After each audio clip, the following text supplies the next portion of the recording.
All right, you guys, you already know this man, my #1 recurring guest, back for our what seems like monthly interview now. It seems Mr. Cuban Link. What's up, baby? The Panda Man. What kind of artwork you got back there? You got the titty showing? You wait for the cameras to start, then you can start.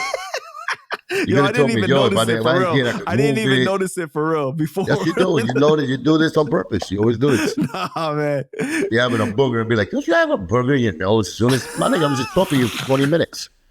You know, tell me now, I got a burger in my nose? We got lots to get into, man, but let's start with this. Your man, Eve Rivera, just proved you've been lying this whole time. You see this? Eve Rivera. How you got that name from? What do you mean? Did you get that name from, where you get that name from? What are you talking about? As far as like right now, you put it in a hat and you said Eve Rivera for, I don't know. No, because he just posted something that shows that you've been lying this whole time. Oh, word? No, because the last time I heard his name was from S1. No, he just posted something that shows you've been lying this whole time. He got a throwback picture of him and Joe. He says, given an appreciation post to my brother since Flow Joe, way before the pun era. We in the studio. Shout out to my brother, the real DJ Surge. I remember Surge brought me around and made the intro. We still brothers to this day. God bless y'all. Circa 1993. I never said I was the first to introduce Ephraim to Joe. He was just a baloney smoker, like a groupie back then. When Serge introduced him to them, he was he wasn't part of Terror Squad. When he came with me, when he, you know what I'm saying, when I brought him in, he came as part of me. You know what I'm saying, like my people. Because if that's the case, DJ Serge could have had him on a bro with him. Could have had him already doing videos with Joe. He didn't do that then. They started doing that after I brought him along. He started doing thug t-shirts, started doing fashion, you know, with the thing. I was gonna put him as my designer in my clothing company, things like that. Like I was the one promising him, you know, something, you know, something legit. And then that's when Joe, of course, you know, the whole agenda is to get through to my friends and the ones that are close to me, that be around me, so they can make me look like the bad guy later on. So that's what happened. You know what I'm saying? They linked up after I linked them up. He did know him before, but he didn't really care for him or anything everybody like in that. the Bronx, everybody in the Bronx knows Joe. Like, you know what I'm saying? It would say, you know, be in a video shoot. Like, of course, you know, we know guys who rock with Joe that probably invited you to the video shoot. And you know, you was there like a groupie. I'm glad, you know, I'm glad you rather have that as a trophy and to your real story, how you came into the game, and really give gratitude to the one who really put you, you know, side by side and put you in position to win. I'm glad they could go back to those kind of bootleg pictures and be like, oh yeah, I was a groupie back then. Look, I was there. I wasn't really in the video, but I was right there. I was in the back. You know, thank you for letting me be there, Joey. I just think it was funny because like I stumbled upon it and I was like, oh damn, I see the play right here. You know, I see the play. You know, they trying to defend it, right? Like they're trying to defend the truth. I don't know why. Why it's so horrible, man? But I see your master, Cuban Link, is the one who put you in position to win. Peasant fucks. Like, just say that. It's so hard to give me credit. What did you think about what S1 said about him? I said, I could see how he saw that. And that's a deeper evaluation of him. That's him, you know, considering his profession that he did for 30 years, you know, Gold Shield badge, you know, New York City officer. And that had no problem with me. Like I told you, I know him since I was 9 years old when I touched ground, 163rd and Sheridan. And his brother was my little man. We went to, you know, just to fucking second grade together, second all the way down to the 8th grade together. My man Johnny, you know, but you know, later on, I should have known better, man. Because when I think about back in the days, and I think of Eve, he used to hang out with the cool kids and stuff like Sammy, Leo, Cosmo, you know, Cosme. You know, these are dudes that I remember, right? But he always tried to fit in. Like he was the cool. He wants to be the extra cool, but he was cool. Maybe because I was cool with his brother. But I remember he was like, you know what I'm saying? I thought he was a cool guy, man. in the family, his mom's dad and his sister, God bless her, rest in peace, she passed away. But I was in tight with them, So for him just to do this is really, I never had no personal beef with him. As far as like, he did anything to me. But it's just like the forgetting about me. Now that his career, he worked hard for him. I'm not saying he didn't work hard for him on his own, but his actual career, the timeline, like this is the chapter that they purposely be skipping all the time. And this is the boy Cuban Link chapter. And it's like, you have to say it's because they don't want to get the fat boy mad, and that's just sellouts. Do you think part of the thing is just like when people give like public shout outs like that, it's more because they know it's going to benefit them in some way? So like they're thinking like, oh, why would I do that when it's not going to benefit me just for me to shout out Cuban Link? Right. It's not going to benefit them. But that's when you give a shout out, when you reach that pinnacle up there, up in levels, and you go back and be like, you know what? Let me show love to even if he's not doing good or whatever it is. That's when you look back, and that's the ultimate, shout out. When you could go back and be like, you know what? Yo, Cuban Link put me in this shit, man. He didn't have to. He was my brother's friend. He even tried to put me as his partner, as a designer with him. And that's when, him and Joe caught the beef. But I did my own thing later on. And, but I can't even forget to give Cuban Link a shout out, because he was definitely detrimental in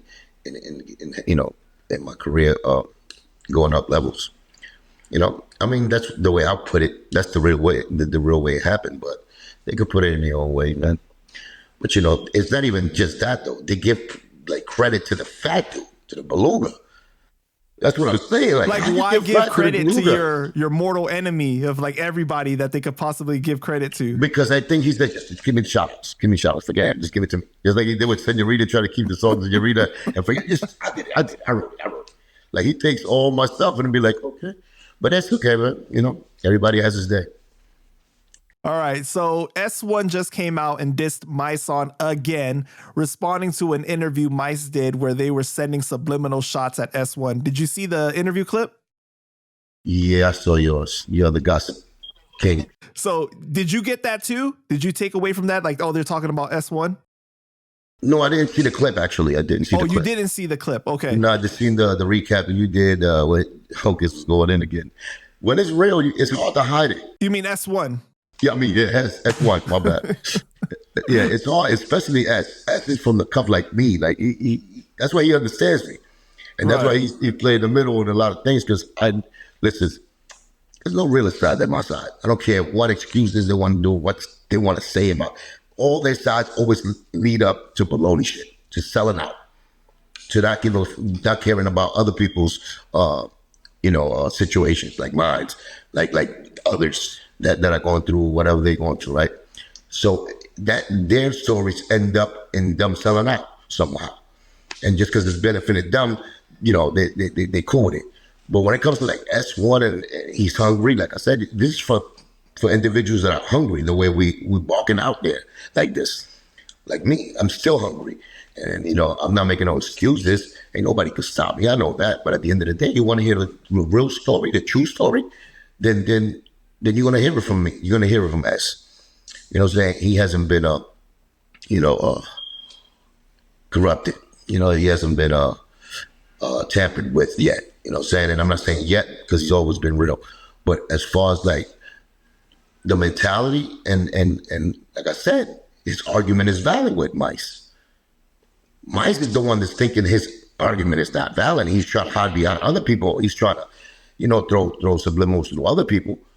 Because if that was the case, yo, Malika, listen, the world, this is the platform nowadays. We got a phone. You got a phone. Just like I did with Hocus 101. We can have those kind of debates on my YouTube, on S1 YouTube, on his Instagram.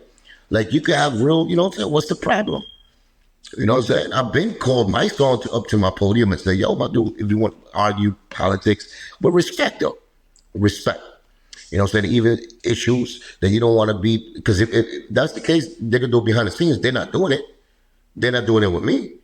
So what's there left? You know what I'm saying? Put them on blast. You know what I'm saying? Put them on blast. What's up? And anyway, what's up? You know what I'm saying? Stop trying to, paint a different picture for the other people behind the scenes. Step in your square, sit in that hot seat, and let's talk. You know what I'm saying? And let's see who makes sense. Sometimes it's good to have, a crowd of people or some judges so they could be like, yo, S1 is right. Mice is wrong. Sometimes you need that.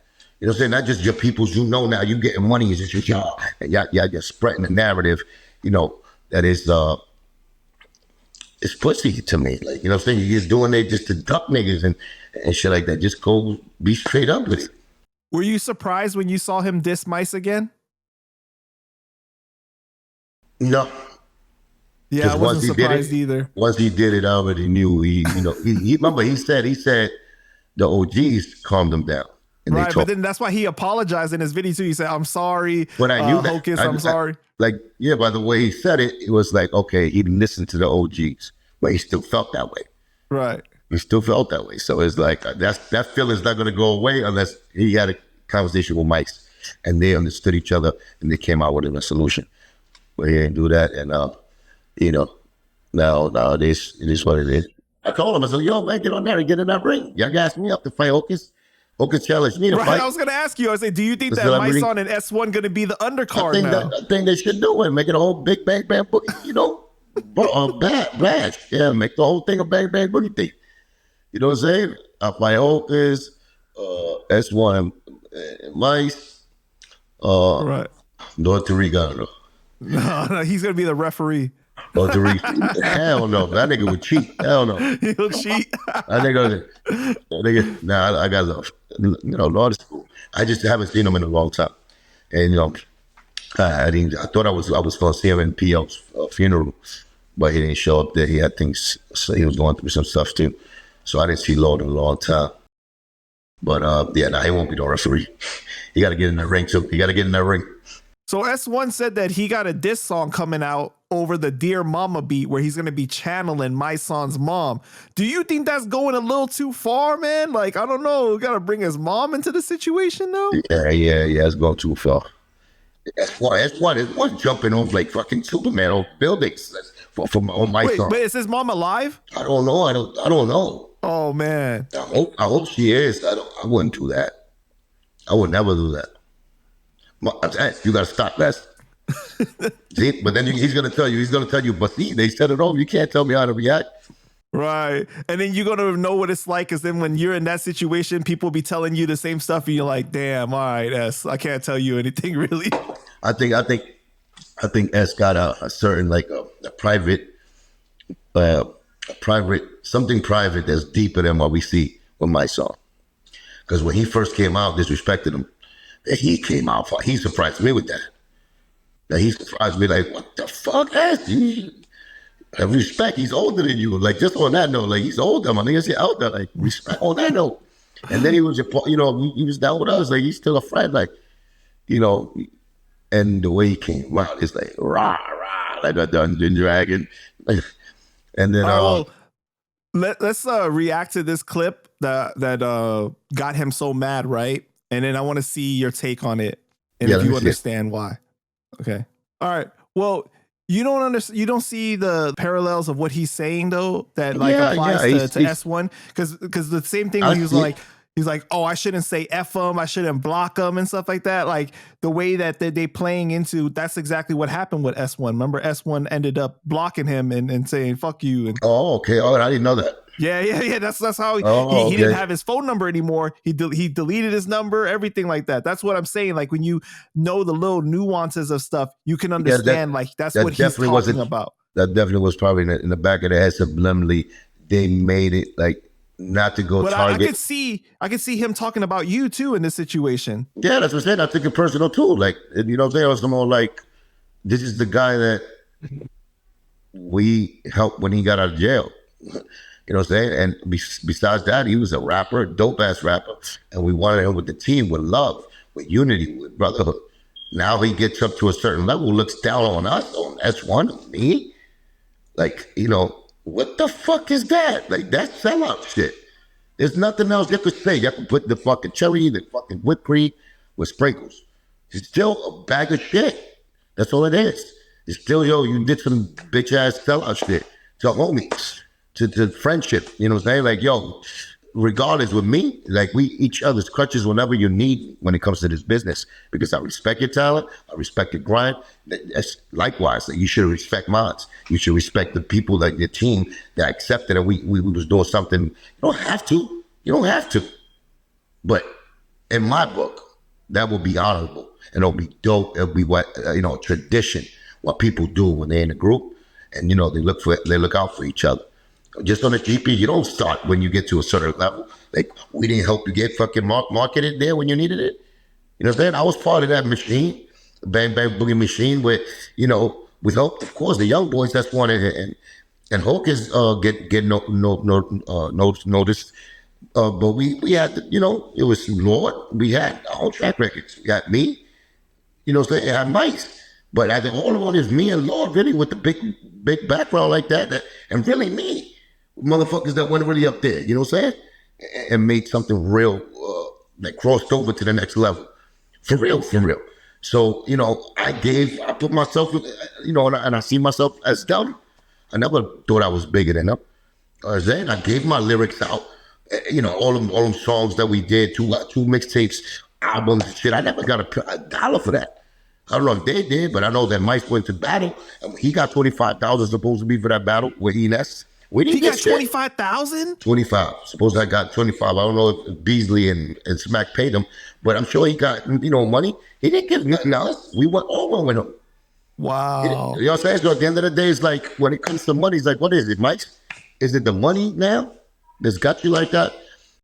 Well, I think that's why S1 said that he looks at him as an industry guy now. That's why he realizes. I agree with him. I agree with S1, 100%. And the more he talks, before his speeches used to make me move. Used to move me. Used to make me believe in and get intrigued in him. You know what I'm saying? And now it's empty. It's hollow. It's like you're doing it for the bread, just to fit in with the industry and just follow the algorithm. You say you're not following. That's what you're doing, homie. That's what you're doing. Because if you wanted to do something, when you went against four odds and you seen a fight, that's what you was doing at Bang Bang Boogie. We was trying to, knock on the industry's door and say, nah, we the government now. We gonna be running our own shit. We gonna do it this way. We gonna be filtering out the MCs out here in the Bronx because y'all didn't want to give us a shot. That's going against the odds. Mm-hmm. That's what we was doing. Now you fell into the algorithm. You going exactly with what they're doing. And it's paying off for him. So congratulations. But don't say it. Stay that like that. You are making your whole thing about going against what's most popular. Because you're not. You want to fit in with the popular people. And they say that. Don't trick the people. You know what I'm saying? Stand on the fact that, you going, you buttering the elites up there up so you can fit in with them. And not saying that we are against that, but you got to get the right. Be truthful, be real, man. You know what I'm saying? I expect that from Mike to be real. Like I said, he's an activist, and when I say activist, we always thought of the Martin Luther King, the Malcolm X type, movement that he was on, and that's far from, the disappointment. That's not what he's on. And even the hip hop, you know what I'm saying? You're talking about that it doesn't fit your brand. Your brand is really like, no violence, right? It's like everybody, brotherhood and all that. But you standing next to Jadakiss, Jadakiss picking all them violent lyrics is there, you know what I'm saying, on the stage.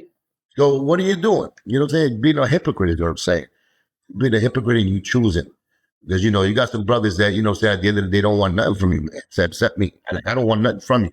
I want you to, do good. I want to see you go up in levels.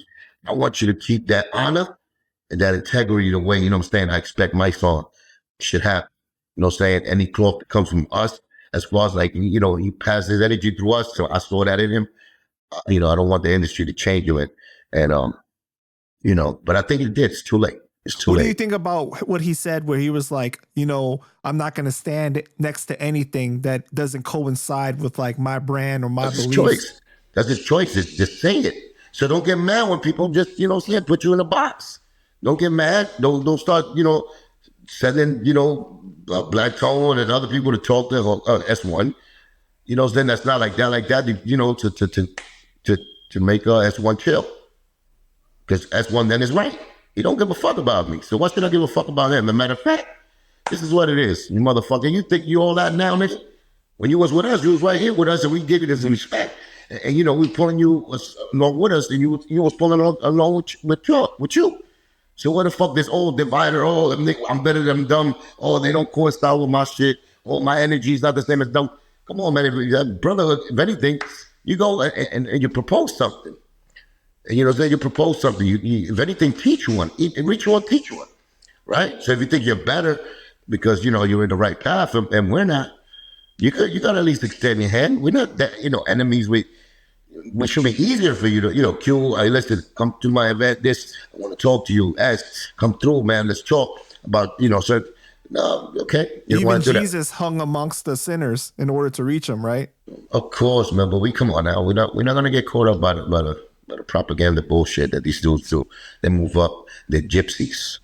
That's what they are, gypsies. They get along. They cross a mountain with a little group, and then as soon as they cross that mountain, they're with another group crossing another mountain.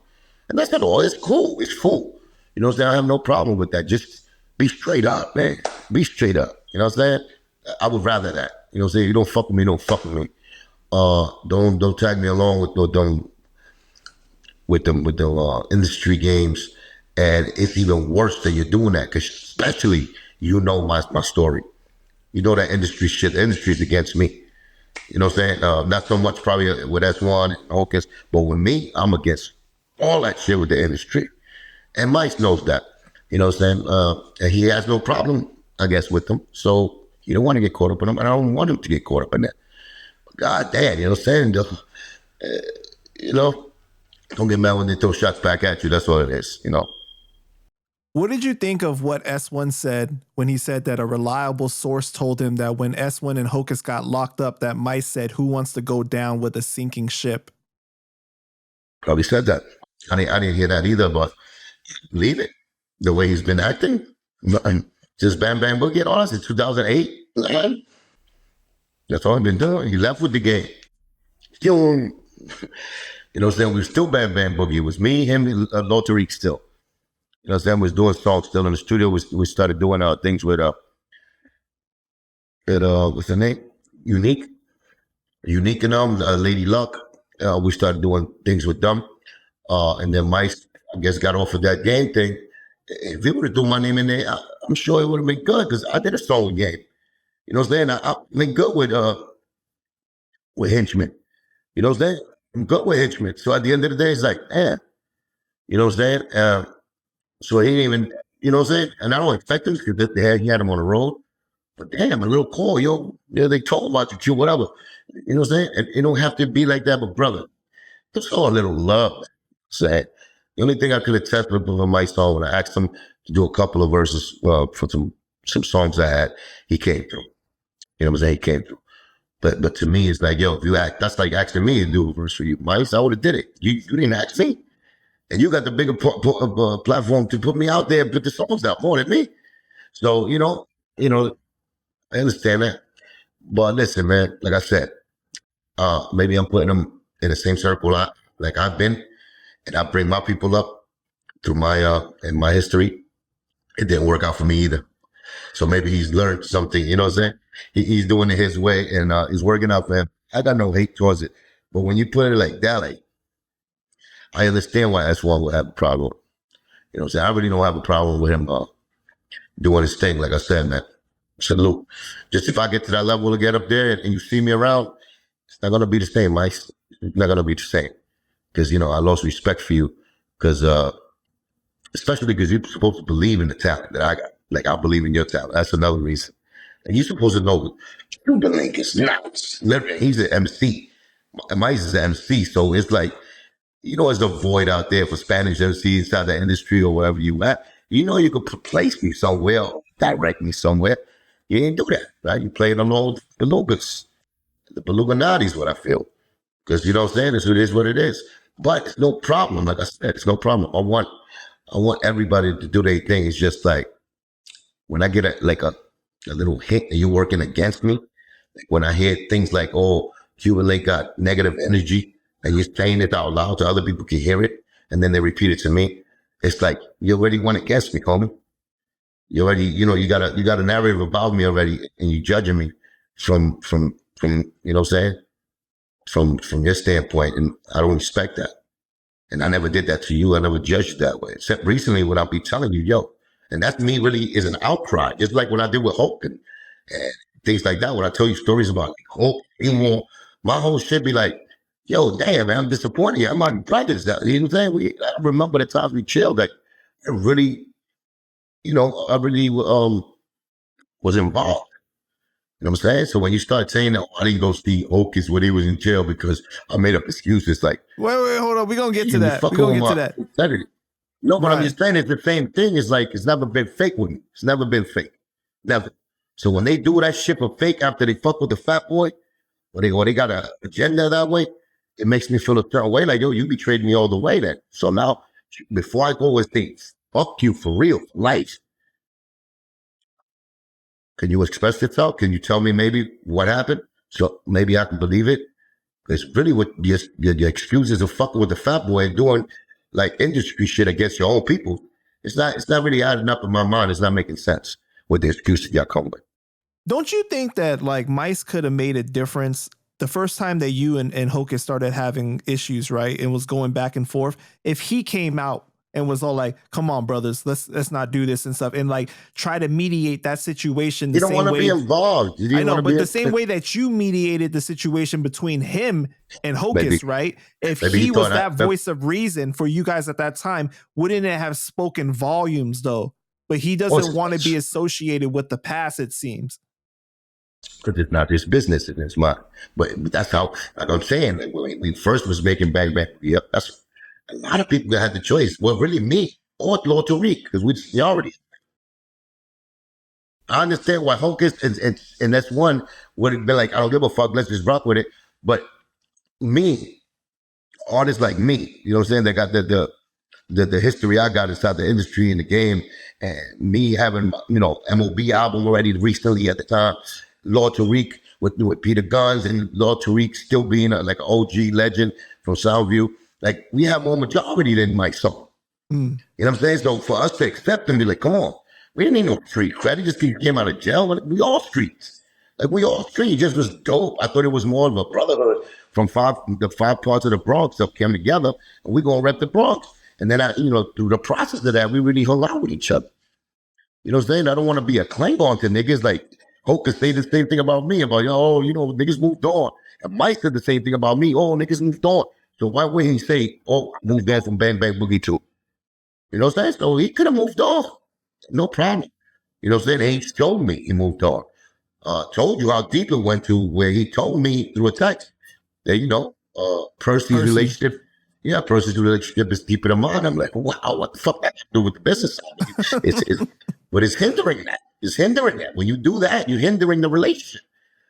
He's smarter than that. He knows that. So like I said, I'm glad he told me that.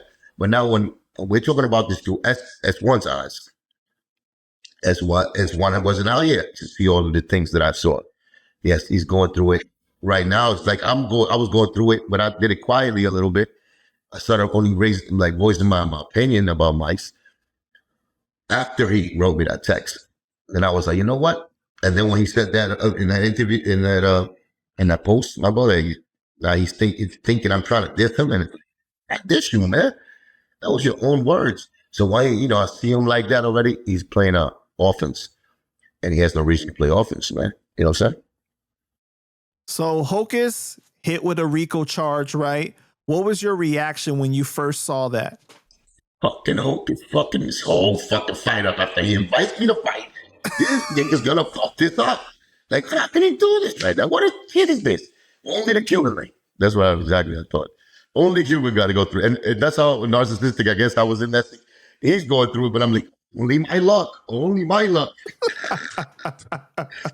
So, with everything that has come out about it so far, what do you think? About what? The charge, like the whole situation. What do you think? I don't think. I hope it's not that serious. It's in the bottom of the more serious charges. It's like the less serious, but it's still serious enough. But that conspiracy bullshit. That's 20 years to fucking conspiracy, right? So it's like I hope definitely. I think he's innocent. I really think he's innocent. I really believe him when he says that with his little fucking Teddy, Build the Bear fucking, Teddy Ruxpin face. It looked like a baby Charles Barkley. He just gave birth to like Charles Barkley. Like he just came out the pool. That's what he looked like. He talking. And I believe him, though. I believe him, not because he's trying to gas it or I really believe he's innocent. It's just that the government, you ain't know, man. Remember, you won the first time, homie. You won the first time. Just Do you like think John that this Gotti. is like retaliation? Like, damn, John we really Gotti want to shit. get you. The John Gotti shit. You missed him 3 times. The 4th time they're gonna get you. It's like we're gonna make sure that the world knows that you can't run away from them. Because they don't go after you unless they know they had a really good chance of winning. They say like it's like a 98% conviction rate. Yeah, because nobody fights it though. Nobody fights him. That's what it is. Most people just take pleas. They cop out, yeah. They cop out. So that's what it is too. Gotti did it. Right. But it costs a lot of money, time, and resources, bro. A lot of opportunities. Like Murder Inc. wasn't the same after that situation. They lost out on a lot of shit. If they don't beat you in court, they're gonna beat you. Yeah. In your bank account. So they'll beat you anyway. Yeah, they'll drain you. They'll do it just on purpose because they could. So that's why it's important. Especially when you was, even if that was your past. Even if that was your past. Dumb motherfuckers, that's like, you know what I'm saying? You can't tell the government when to do what they got to do, like they do whatever they want to. That's the thing. And but I don't think he's guilty, man. I don't think he's guilty. I don't think he should be out here gloating about the first time he was, he'd be saying that in his sentences when he talks in his interviews, which is part of his story. He's only right. But if you don't got if you're not equipped with the arsenal to go against them, not many of us are. Don't provoke it. I told him that like when I'm watching that original video that he put out when he first announced it, I saw somebody that was like really tired because like even if you're innocent, this is not something that anybody wants to go through. It's problems that nobody really needs. You know what I mean? Like, because especially with him experiencing things before like this, what it entails. And it's like at this age specifically now, when you're older, who wants to go through these kind of issues, man? Nobody wants to, but tell that shit to Bill Cosby. Tell that shit to yeah, but he actually did some stuff. Bill Cosby actually did some stuff. Nah, man. Bill Cosby, that shit was like 40 years old.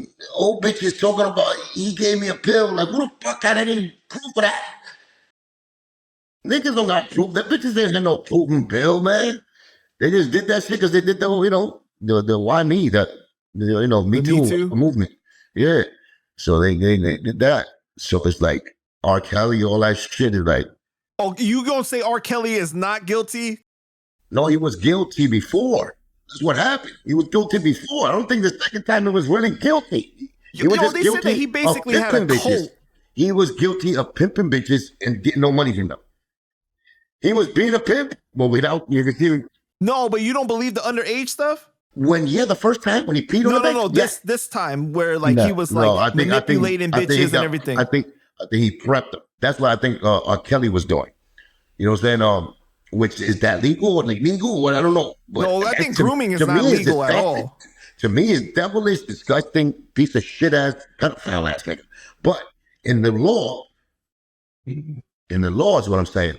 And that's the thing, Well, let's remind the people how you feel about R. Kelly. Okay, you said he's your favorite singer, but not your favorite person. Of course. Right? That's a lot of people fucking think so. Yeah, he's still the king of R&B. Okay, yeah.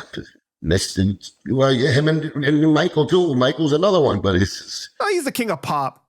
Yeah, finger popping boys. Yeah. Don't say that. No, come on, man. Come on. No, the views expressed by Cuban only reflect Cuban, not me. No, but I'm just saying, yeah. Well, Michael's another one. I told you, he's 50 years old. He's 50. It took you to court 3 times for fucking being around kids. What are you doing in a room full of Jesus Jones with an assembly? All right, let's go back to Hocus. Okay, kids around your bed. We do not want to disrespect anyone that is no longer here. Okay, so it doesn't disrespect. It's for the future. This is an announcement, a public announcement for people to be like, wake up. Like, if you have a problem, and it's an illegal problem. They catch you already. You learned. You went to court. They fucking ridiculed you.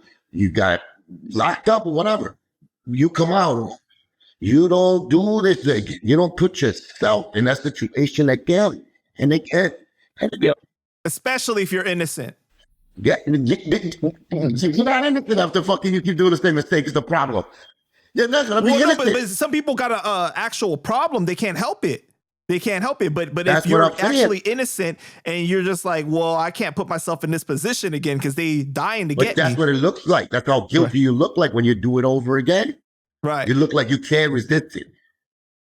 So that becomes like you're guilty. But if you're innocent and you can help it, then you just got to be smart enough to be like, I'm not doing it again. Well, if you're innocent, you know way better in your life after the court ever like that. Nobody can ever catch you again like that because you'll be on point. Yeah, exactly. Unless you're drunk and they drug you, maybe that. But don't be drunk. Be regular still. Having a party again. Like, what the fuck are you tripping? You're having a party again with kids and All right. Let's go back to Hocus, okay? Do you think the fight with Hocus can still happen? I think so, man. They're supposed to give me an update today. These dudes acting real slow with it. I think that I don't know what's going on. I mean, how come everybody seems to know more than you do? Because like even S1 knows more than you do. Like S1's like, oh, I don't want to ruin the surprise yet, but you got some good things coming down the pipeline. I know that Hope got permission that he could go travel towards wherever he got to go to travel. That's a good thing. So he can travel. Yeah. The only problem is that New York don't want to don't have a venue big enough or already enough for, like when Puerto Rico case, it messed up a lot of things for the actual venue, the venue part. But they had a place at Lehman College. I would have loved to have that in Lehman College. I went to Lehman College, right? And they got a big gym. It holds a lot of people. That was going to be the ideal place. And they had it locked in, but then Puerto Rico. So like Puerto Rico, Lehman College pulled out. Oh, so for real? Yeah. Dang. So then they went to another spot, I forgot the name of it. It's another big place. They didn't want to do it because of the charge, RICO. They don't want to be involved with none of that. So New York don't want to be part of it. So trying to make it whatever's close to New York, another state that will host it. That's terrible. The name was perfect. Rumble in the Bronx, though, man. So now he can't be in the Bronx? Damn. Listen, that's what I'm saying. It might be that's what they told me, and that's what I know, but like I said, it's just stone. I'm just wondering, let's get it popping. Like, I'm anxious to get it popping, get that bread over here. So, start making moves and, start the training and start, and 10% for his manager. Yeah, these nuts thing. First name's D's and last name Nuts. Yeah, so, I just want to get the business done. And so we can start the actual promotion of it, saying that really telling our stories. I see it a big production. See it like how it's gonna be. I'm gonna look crazy. I'm fucking Commando, Rambo, First Blood coming out the mud. That's like the Phoenix, start new beginnings. It's gonna be the emotional trailer. On my whole story. The Beluga's gonna be part of it. He can be down, go cheers down. He rises up again. The little Ewok wants to take, so Hocus is the Ewok. I got to fight to get to Chewbacca, So, that's going to be dope. Say the story, but I got love, man. But, that shit. And man, Awall, man. Okay, all right. I got love for him, man. He's just that, saying like Hope said, it's good to get in that ring and let off some stress, put that pain in. What do you think about the situation with Wack 100 and Hocus? I think it's done. I think it's done. I didn't hear nothing new. I see Wack going at him no more. But do you think that Hocus was wrong to insinuate that everyone that beefs with Wack ends up with a RICO? Yeah, I think that Rico's too personal for Hocus to just say for Wack, but I could see where he could probably see it. I could see where he could probably maybe just like it would be like champion. Like I would expect Hocus to, it might have crossed your mind, but you'd be like, stop. But you know what I'm saying? It could have been that, but not for enough for you to say, like, say Wack 100. Fuck, it's part. Well, he didn't say his name, but like everyone, pretty much we know what he meant. You know what he meant. You know what he meant. Maybe he did that on purpose. Maybe he did that on purpose. Because now he's doing them, right? Hocus is doing it. Well, if he does anything, he sent them a cease and desist. Oh, okay. Yeah, but he said, like, do you think it's wrong for Wack to say he wants to clear his name, and in the process of clearing his name, it's going to present some damaging evidence that won't help Hocus' case? Now, he didn't say it as nicely as that, but he said, I'm going to fuck up that case. Wack will put anything. He sees it. I guarantee you, he's probably looking at it like a contract. Like he's making a deal with you. Like, listen, if you don't do this, put some honorable, I would do this, or I have to run the content. He's trying to make a real deal with you, but he forget, and it's like, yo, my nigga, that you don't do that. But you know what it is? Everybody is caught up with that because niggas don't give a fuck about that. Niggas don't know you're going through a court case, federal case, and they'll still go at you extra. And some people probably won't even know. So well, but do you think that, can you blame Wack to wanting to clear his name, though? If somebody's putting a jacket on you like that, right? Then, I think that's a conversation. I think that's a conversation. Definitely. It could have happened kind of scene. That's what Wack was saying, is that he was texting Hocus for 2 days to clear his name, basically. And Hocus confirmed that. What I'm saying, that conversation we heard on Clubhouse or whatever, that's behind, you're not supposed to hear that. Right. That's like, you know what I'm saying? That's like you fucking exploiting this nigga. Fucking put respect in it. You exploiting him for that. Like you tell him, yo, if you don't, I'm gonna do this. And the thing is that it's not illegal to run content on people. But he's letting you know he's gonna do it deliberately. So the feds, you can get hot with the feds and they can use the bad content to fuck up your real life Fed case. And you got it caught. That is wrong. Why are you laughing about it, though? Because that is wrong in so many ways, but yet it's like he might not be wrong for doing that. It's like still with that, Wack might still be right. Your Hocus, just think that tell the world he didn't do it. You know what I'm saying? It's like one of those, fuck. So Wack is just that type of fucking individual, businessman, and just he's one of the most entertaining people online. I gotta say, he's a blackmailer. My blood, my DNA, he blackmails you with everything. You know what I'm saying? You ever see those little kids? Oh, you give me that, you give me this. That's the real mafia back in the days. Have you seen Once Upon a Time in America? Yeah. You ever seen that movie? Yeah. You shit like that. One more, they did that shit they took the pictures of the cop. The cop was banging the little girl. He's like, yo, if you don't fuck your shit, now he had him on the blackmail. Oh my God, man. That's what Wack 100 is. He's one of those. So he's dangerous that way. He has no boundaries. He's somebody that I don't think you should want to ever beef with. Listen, if you don't have to, if you really can avoid it, just stay away from him. Listen, the only reason I had a problem with Wack, like I said, is because I made a post and I backed up one of my friends. What I thought was my friend was Mysonne. Right, but it wasn't deliberate though. It wasn't you it wasn't seeking an issue with him specifically. No way. It was just me. Remember, Wack was out there. And remember, Wack is Game's manager. Right. So at the end of the day, I'm thinking, damn, they jumped him on their mic. Because you know what I'm saying? At the end of the day, he went out there on tour with them.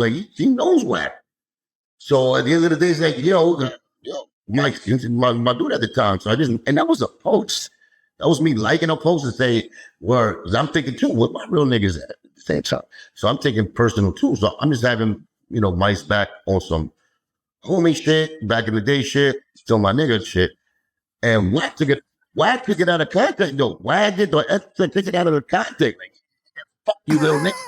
Fuck you, little Cuban, whatever. He put something on the, I said, man, talk like that, nigga. You know what I'm saying? And then he made him content, talking about, I went to the West Coast to get protection. I feel like, what? So that's how he threw me off with it. You know what I'm saying? He threw me off with it. But I know he was lying about my shit. Really. So it's like, it's just when you get into the rooms, he already got them niggas set up to jump you. So it's like you got no wins in the rooms, so you're saying the truth, but they go whatever Wack is, saying push. I still have to say it's one of the most entertaining audios when you listen to how you're trying to practice restraint on Clubhouse in that room, and then next thing you know, you couldn't help it, and you was like, "Fuck, yo, you so yo," because there was one guy that was all like, "Yo, I'm gonna beat your ass when I see you," and all this stuff, and then like you just couldn't take it anymore, and you started going. Had my vein thinking, my vein was like this. My fucking.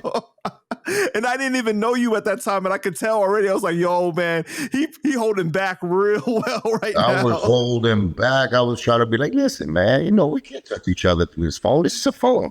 So why would I get hyped and do what I do and be like, come on, I'm wrong for that." Next thing you know, did you faggot bitches? But you're like, no, you was like, y'all motherfuckers, and you just started going off. Yeah, but that's what they do on Clubhouse. Especially go back when you talk to him. He gotta fuck you. He's crazy with it. I'm telling you, I told Hocus this. He's a genius, and Hocus said he's an evil genius, but he knows what he's doing, man. I think he uses his power. Look what he's doing right now with. I know he was talking about damn, what's my man's name? He's getting out after all these years for the GDs. Larry Hoover. See, he was talking a certain way about Larry Hoover earlier, but now he's really out there trying to, bring awareness and give him props. So Wack got his honorable moments. Like when he did that with Pun and Liza, that was honorable. That was so dope. Mm-hmm. And, I'm saying? That was bigger than any foul shit he ever did to me. You know what I'm saying? Which he ain't do no foul shit like that. But he kind of disrespect me on my name and stuff, but that's, you know what I'm saying? He always used to call me. He admitted, he's all like, we had to kind of play with him and test him at one point when we was on Clubhouse that one time, right? He said that too, and he put respect on your name. No, he did. And after that, you know what I'm saying? He got the bullets, Gotti, baloney smoker. I was talking shit that me and Liza did something. He put him on blast. You know what I'm saying? Those are the bitch ass niggas that just follow certain type of narratives. And it's like, dogs, like, you know what I'm saying? Well, who told you that? Like, who told you that for you to be spreading that type of shit? That's like, you know what I'm saying? That's sometimes worse than anything else when they spread those type of lies about you. It's like, you know what I'm saying? Like the niggas, like you're in a party of nothing but girls, and this one dude, and you got another dude, and the other dude saying to the girls, he got AIDS when it's fucking like, and every girl's looking at you like, but nobody tells you it's fake. Like, it's fake, but that's how like crazy it is. Like, some people run with a narrative like that. Like, you think I would do that? You fuck with my honor, my integrity, my loyalty to my brother. You think I would do that? So it's like, but to be fair though, that was being said about you and spread about you before Bullets Gotti ever came along though. Never in my face. It's just been in the internet. Nobody ever said that. Wait, so you didn't hear that in the street? It was only on the internet? Never in my face. No, I'm not saying in your face, but on the streets, weren't they whispering that though? Because Joe allegedly, I heard through the internet. That's when it started, with the internet. Oh, okay. But I heard like industry, like people would be like, but never like really actually heard. Never asked you straight up. But it was something that they would like later on, like what happened in, that happened to me in 2001, like maybe in 2002. I started hearing little things, and that's why I got on. But it started with Joe's wife first, Lorena first, right? Then it went to. And I couldn't tell you, but they both went at the same time. I think they went both out at the same time. It wasn't one or the other. You said before, like they started with Lorena, and then that didn't do enough damage, so then they went over. I think but it was at the same time. It was all of that at the same time. From and you heard TA say it. TA said that he started that rumor with Liza in your interview. So it's like, I don't remember. I don't recall what interview you're talking about. The interview with me when you actually in the pool. Remember, you played the shit back. I have no recollection of the event in question. You're let's going move to on court now. You are definitely going. You're getting subpoenaed. Hey guys, you guys did the interview here, guys. Get PANDA. Get PANDA. How do you feel about the Hocus and 10 Toes Down situation? That's your bro right there. Both of them. Listen. I respect guys. Bros is only one that has my brother Punt. Not here no more, but you know, to each his own. He has his own, view of Hocus. And Hocus has his own view of him. You know what I'm saying? But when you watch the videos of what 10 was doing, do you see that was offensive to Hocus, or do you think that he was well intentioned in what he was saying? He was just trolling him, like Hocus trolled me. You know what I'm saying? I think Hocus would troll anybody. Like listen, they troll me. They trolled me before. You see the lame ass baloney. I got people like that too. I got people. No, that, see, but no. But the bullet Scotty, look at the bullet Scotty. Right, shit about me that he doesn't know, right? But wait. Okay. But 10 Toes Down had a somewhat of a relationship with Hocus in the sense that they had respect for each other. Yeah, he interviewed him before. Yeah, and Hocus, but that's it. And Hocus even said that he didn't expect that to come from 10, though. He said that I didn't expect that to come from you, of all people. I didn't expect that to come from Hocus either. Yeah, well. You know what I'm saying? And he doesn't even know Hocus like I know Hocus. So I didn't expect Hocus to be taking, sides on things. And right, the first video that 10 put out, though, I don't think that he meant like, at least he had some good advice at the end. He was telling Hocus, stay off the internet, get your team together, prepare and everything for what they're going to have coming at you. But I think it was like the little jokes and the kind of like, I told you so's that kind of made Hocus feel away. Like, I'm already dealing with all this stuff. An example. Yeah, he's like, I'm already dealing with all this stuff. Like, I don't need this right now from you, of all people. But 10 wasn't wrong all the way with that. Because in the first interview they had was telling him, he was glorifying that gang culture. And he was speaking to him about it, man. He was telling him, that shit is in my DNA. Not to recall it, but that's what happened. How long ago was that, though? You see what I'm saying? Because I don't really know. I feel like over the years, Hocus has really cleaned up his image. It was like 2 years, maybe 2-3 years.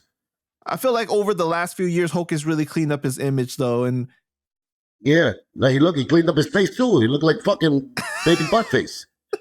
And he got no hair there. I thought I was the only one with hair. I'm growing hair now. He's getting bald in his face. That vegan diet that really helped him. Yeah. Well, okay. So, do you think that Hocus took it too far when he responded? Well, because 10 did a second video, and I think that's the one that really got Hocus really mad. So then Hocus responded with SMD. Well, people got opinion. They got opinion on Hocus, how he moved. Saying one minute he was Wack's friend, then he turned on Wack or whatever because he didn't want to be associated with his energy because other people told him. And it's like, that's not being respected because it's like, I guess other people got their own, their own judgments to it. I didn't get into that shit. Even when 10 Toes interviewed him the first time, I was just like, I never even spoke about it. But do you think saying SMD went too far?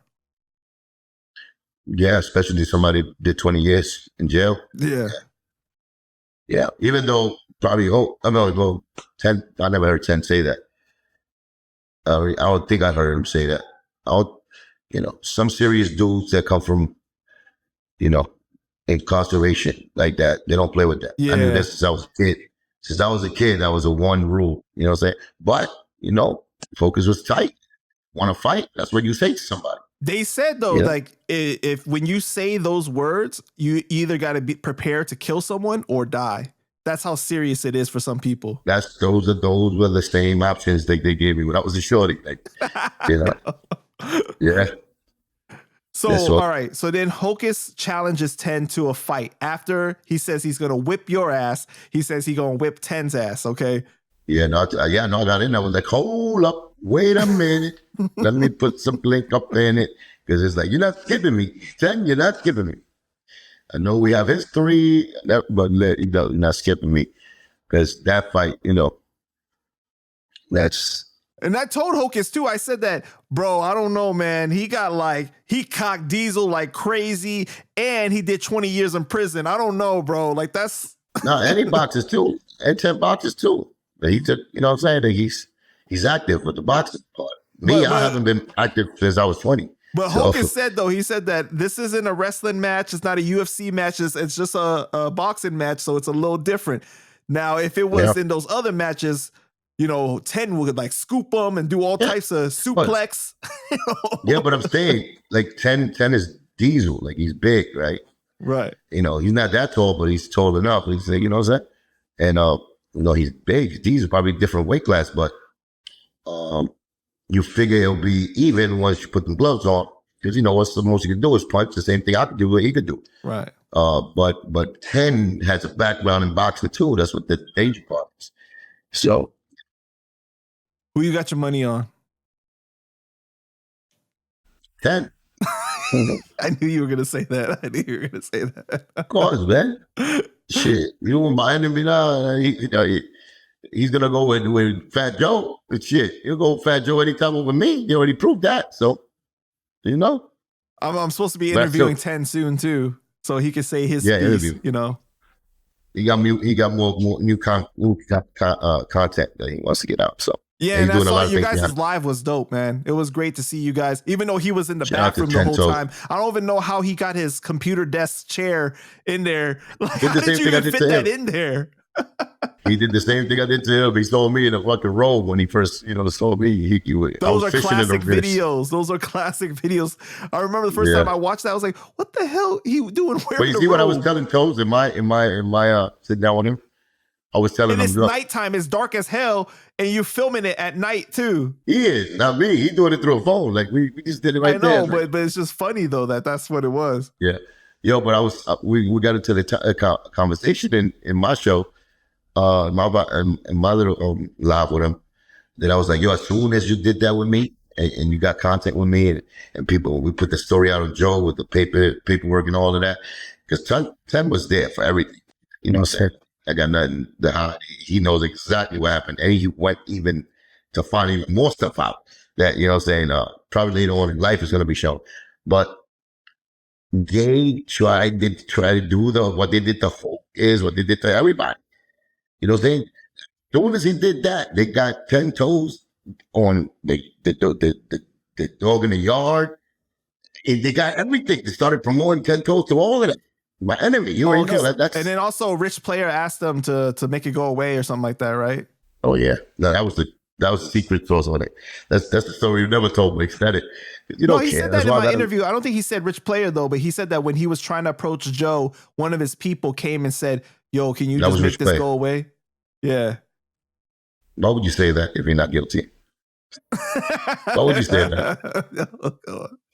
And then the 7-day layoff, it was a 7-day, couldn't get in touch with the other guy. Like, something was going on. But anyway, but I'm just trying to tell you, the enemy started rewarding 10 toes. A lot of, camera time, a lot of podcasts that's coming up, you know what I'm saying? All of that. You know what I'm saying? To take 10 toes away from me, separate me and him relationship and be like, okay, we got to keep this thing up here. You know what I'm saying? He didn't even notice that they was doing that. Told him in my show, I told him, they did that for that. That's what they do with everybody. They did that with Cody Young. They did that with everybody. Figure Raw back in the days. They did that with Eve. They did this with all of my the people I brought into the game. They did that. He offers more the platform for them. And he really exposes the guys I got around that they're gullible and they sell out on me like that. So, they're not supposed to be around my circle anyway. So I look at it like that. But Ted Toast's situation, he hadn't even think back and go, "You're right. You think they did it for that?" I was like, nigga, that's what they did it for. What year did you meet Pistol Pete? That was 93.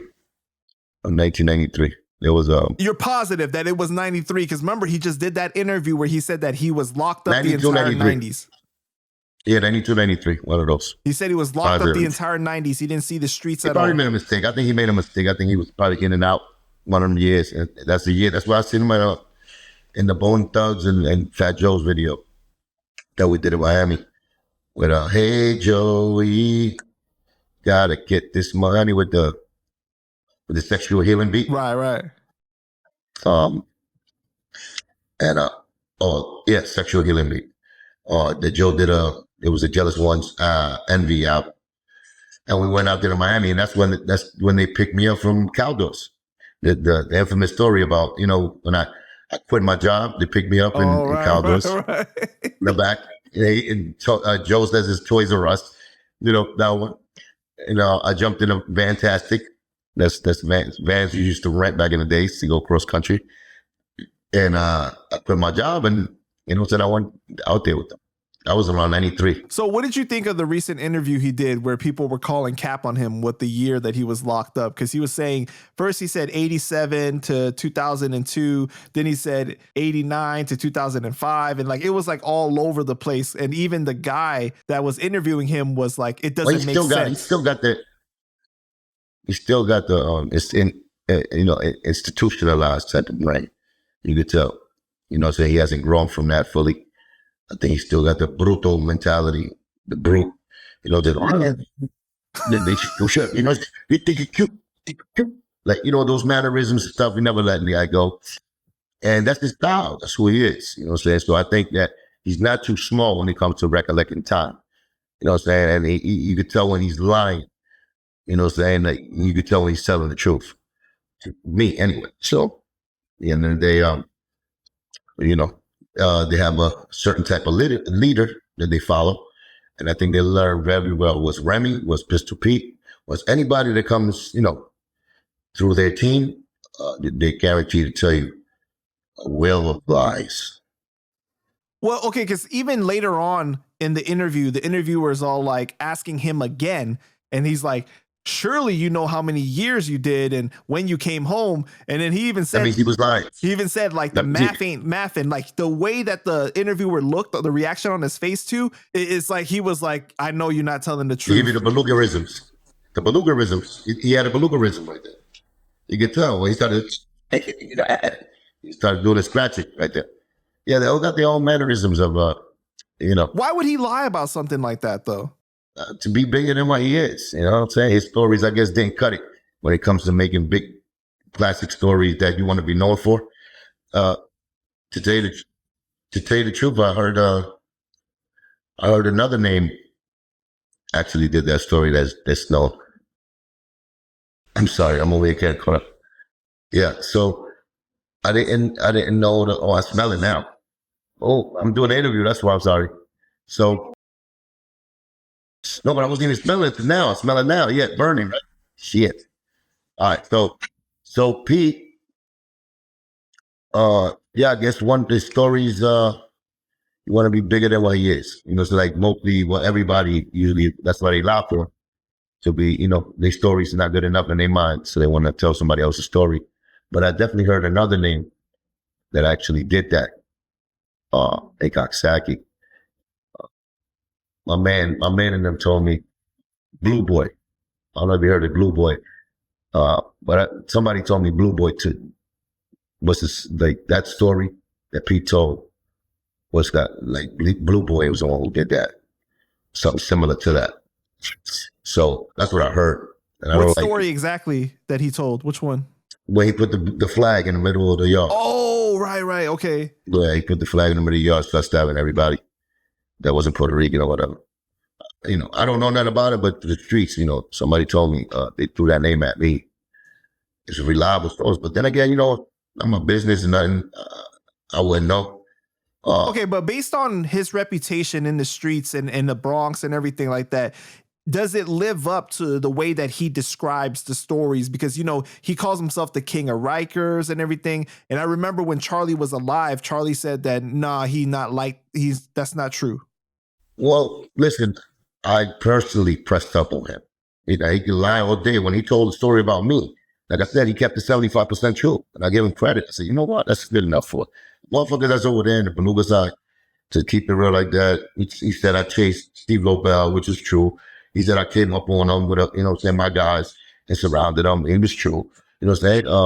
But then the only part wasn't true is like he acted like he was, that's me. All my guys are me. You know what I'm saying? He put me in my place to no. You know what I'm saying? You a fall back because you know what I'm saying? Whoever's against Joe was against me. He said none of those things. So he added and embellished the story more because, you know, you got to stay face. Who So was I there give with him you that time? Was it 326? No. When I quit Pete? Yeah. Nah. Real killing niggas. Oh, okay. All And right. that's the thing. 326 is not, but other ones. Gotcha, Other real ones. You know what I'm saying? My man Tyson was there. GQ was there. Oh, GQ. No. GQ got locked up. GQ was there. That was right after GQ got locked up. But it was a lot of people. That was there. And all from jail too. And it's true what he said, that one of the guys that was with me knew him from jail. That's after we diffused the situation, though. You know what I'm saying? Because he said, nah, you know, I got no problem with you. He ain't got no problem with you. So I was like, all right. Then he was like, oh, don't, you know, I know you from somewhere.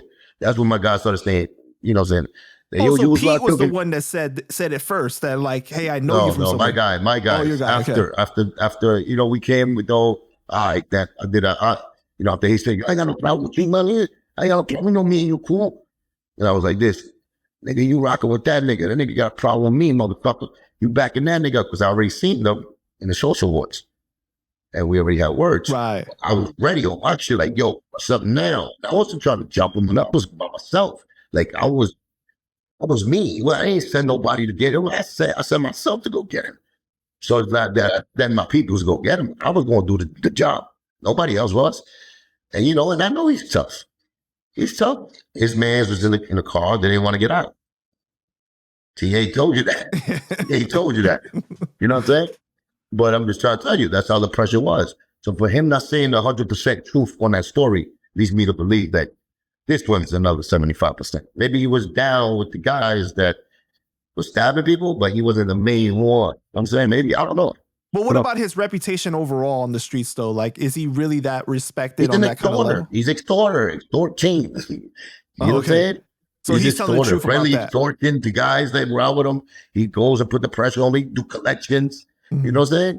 Set people up. Yeah. He one of those. He never made his whole life about it. You know? Can you give us another impression? What was that dog from? Remember that dog? He used to laugh like this. In the cartoons, I forgot. Boy, you young too. I forgot the Dusty, wasn't he? He's a I forgot, was it Bowen? Not Bowen. It's a black and white dog, man, back in the cartoon days. He had the overbite, the underbite. Was it a bulldog? No, it wasn't a bulldog. Like a Dalmatian. I forgot who it was. Dusty though. He was a dusty dog. The underbite. He go. I forgot it. He looks like Pete. Yo, how you gonna say that about him, man? Because he looked like he give me the impression of that shit. He gives me the. No, but you got to do the impression because people really liked that last time when you did that. Keep it cute. I forgot how to do it. I'm not even thinking about Pete. Back then I was thinking about him because he was talking about me. Like, that's funny. Yeah, but I'm not really thinking about him. But you know what I'm saying? Like I said, he said 75% of that's the truth. I let it go. I don't expect 100. Only for niggas from, you know, my side. That's it. All right. What do you think about the whole Remy Ma and Papoose situation? Messy, like I told you it was going to get. I thought that it was going to be over already because the first time it looked so bad, bro. And I was like, I couldn't believe that it got even worse now. You know, you thought that. Remember, we had an interview with that. I know, but I was like, how can it get any worse than this now? Like, it's just like. They got to show you who they are, baby. They didn't never show who they was. Remember, they was doing it through Texas, through the PR people. They was doing it through that. When they get that camera in front of them, when that truth hit them in that vein, or when that jealousy hits them in the neck, they got to come out. The word works, and they got to be who they are. And you just help. You seen it. I mean, you seen Remy act the way she did. You see Pat act the way he always did. But Remy started acting brand new. You know what I'm saying? Brand new in front of the cameras. And not brand new, I'm talking about brand new to Pat, to the family part, to the black love part. He acted like the ratchet bitch. Mm. You know what I'm saying? So that was disappointing.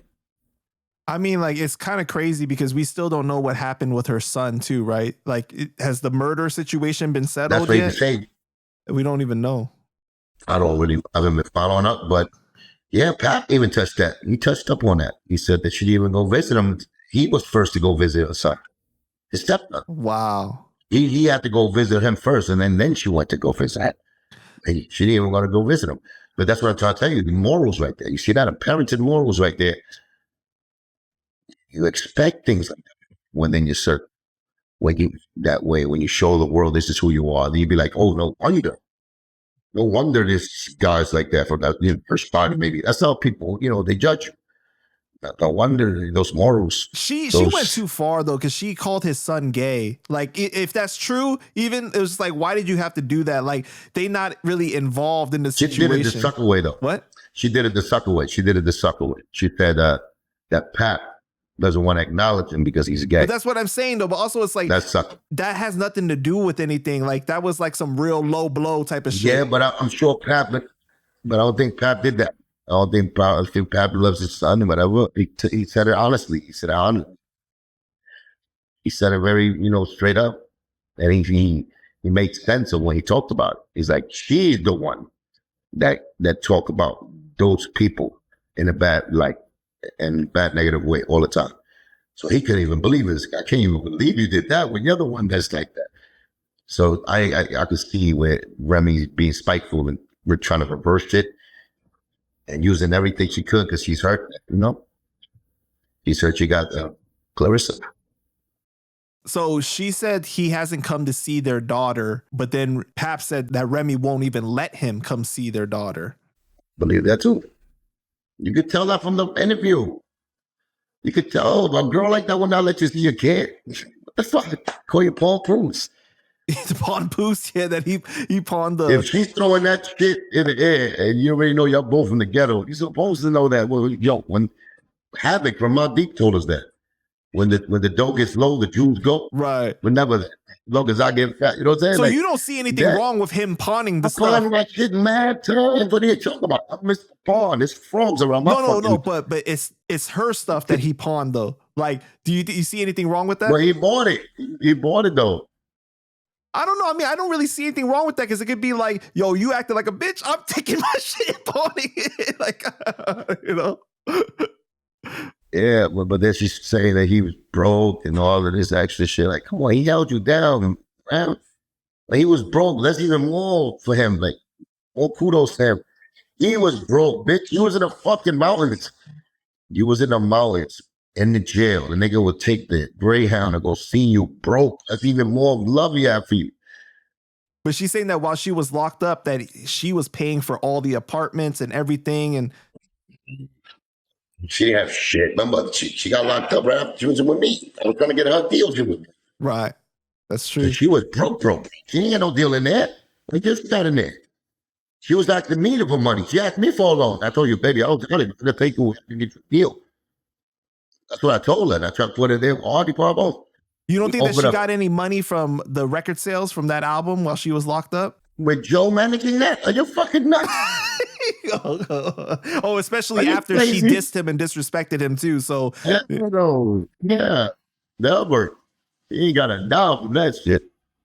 She was broke at the time she went locked up. She was broke. I can attest to that. I was trying to get money out of pocket, and she didn't want to take the $500,000 deal, right?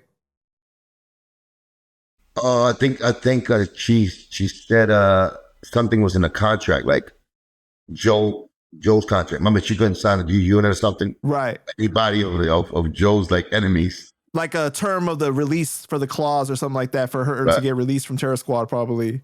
Right. And then Joe admitted to that too. He's all like, "Why would I let you go over there with 50 Cent and you're just gonna diss me, together?" So Pap ended up saying, like, he said that she may be on drugs or something because she's really acting out of character, like acting really weird. I mean, I don't put past a little ecstasy, a little fucking Molly, maybe. She said she didn't do that. None of that. I always known her from smoking mad blunts, me, personally. But don't you think that the whole situation that blew this up is kind of like, it seems like Remy was looking for a reason to finally go off again? Because, you know, Clarissa went on the Breakfast Club and they asked her about the situation and she said, oh, it's the elephant in the room. And I don't think that bothered her though. It bothers her. It bothers her. You know why? Because at the end of the day, the truth is the truth. And was given that title of Black Love is really Papoose. Papoose is the one that was dealing with real love there. You know what I'm saying? And now that Papoose is moving on with Clarissa, you can see the Black Love moving on to them as a couple. Right. And then you see Remy over here in this side doing the ratchet shit like she started with fucking, with Block Captain. So they doing the ratchet shit. They wearing fucking each other's clothes like back in the day shit, the hood shit. It's like, it's beautiful, whatever, but it's not Black Love that's probably what it is, right? Because from the public perspective, it looks like, dang, Papoose is leveling up and he's like almost like he's getting richer or like looking more prestigious, while it's like Remy is going backwards sluttish. Where she's looking more sluttish. Yeah. Yeah. It's supposed to be more like a lady. I mean, you could tell by the Emmys award, he's getting the dress that you wear. I mean, Corey Holcomb, not even after her, told the truth about her. Like, you know what I'm saying? It's that whatever girl is dressed like this right here, and he pointed to Remy's outfit, belongs to the streets. She's not your girl. She belongs to the streets. And he did it respectfully, but it's the truth, man. It's the truth. You got a husband and you're going see through with your bush out. Right. Your twat out. It was saying, what kind of shit is that? That's disrespectful. And, it made Pap look wrong, like bad. And Pap is stupid for even doing, you know what I'm saying, going through that shit. That's embarrassing to him. But he took it. I wouldn't have took that shit. I would have took that whole shit over in front of everybody. Hey, everybody want to get it? It doesn't matter. What the fuck is this, a curtain? Everybody, go look at the fucking asshole now. She keeps on bringing up the fact that like he may have like a sex tape of her or something like that he could put out or something. She's like, oh, blow it up, make me hot. Talking about the captain. No. She was talking about Pap.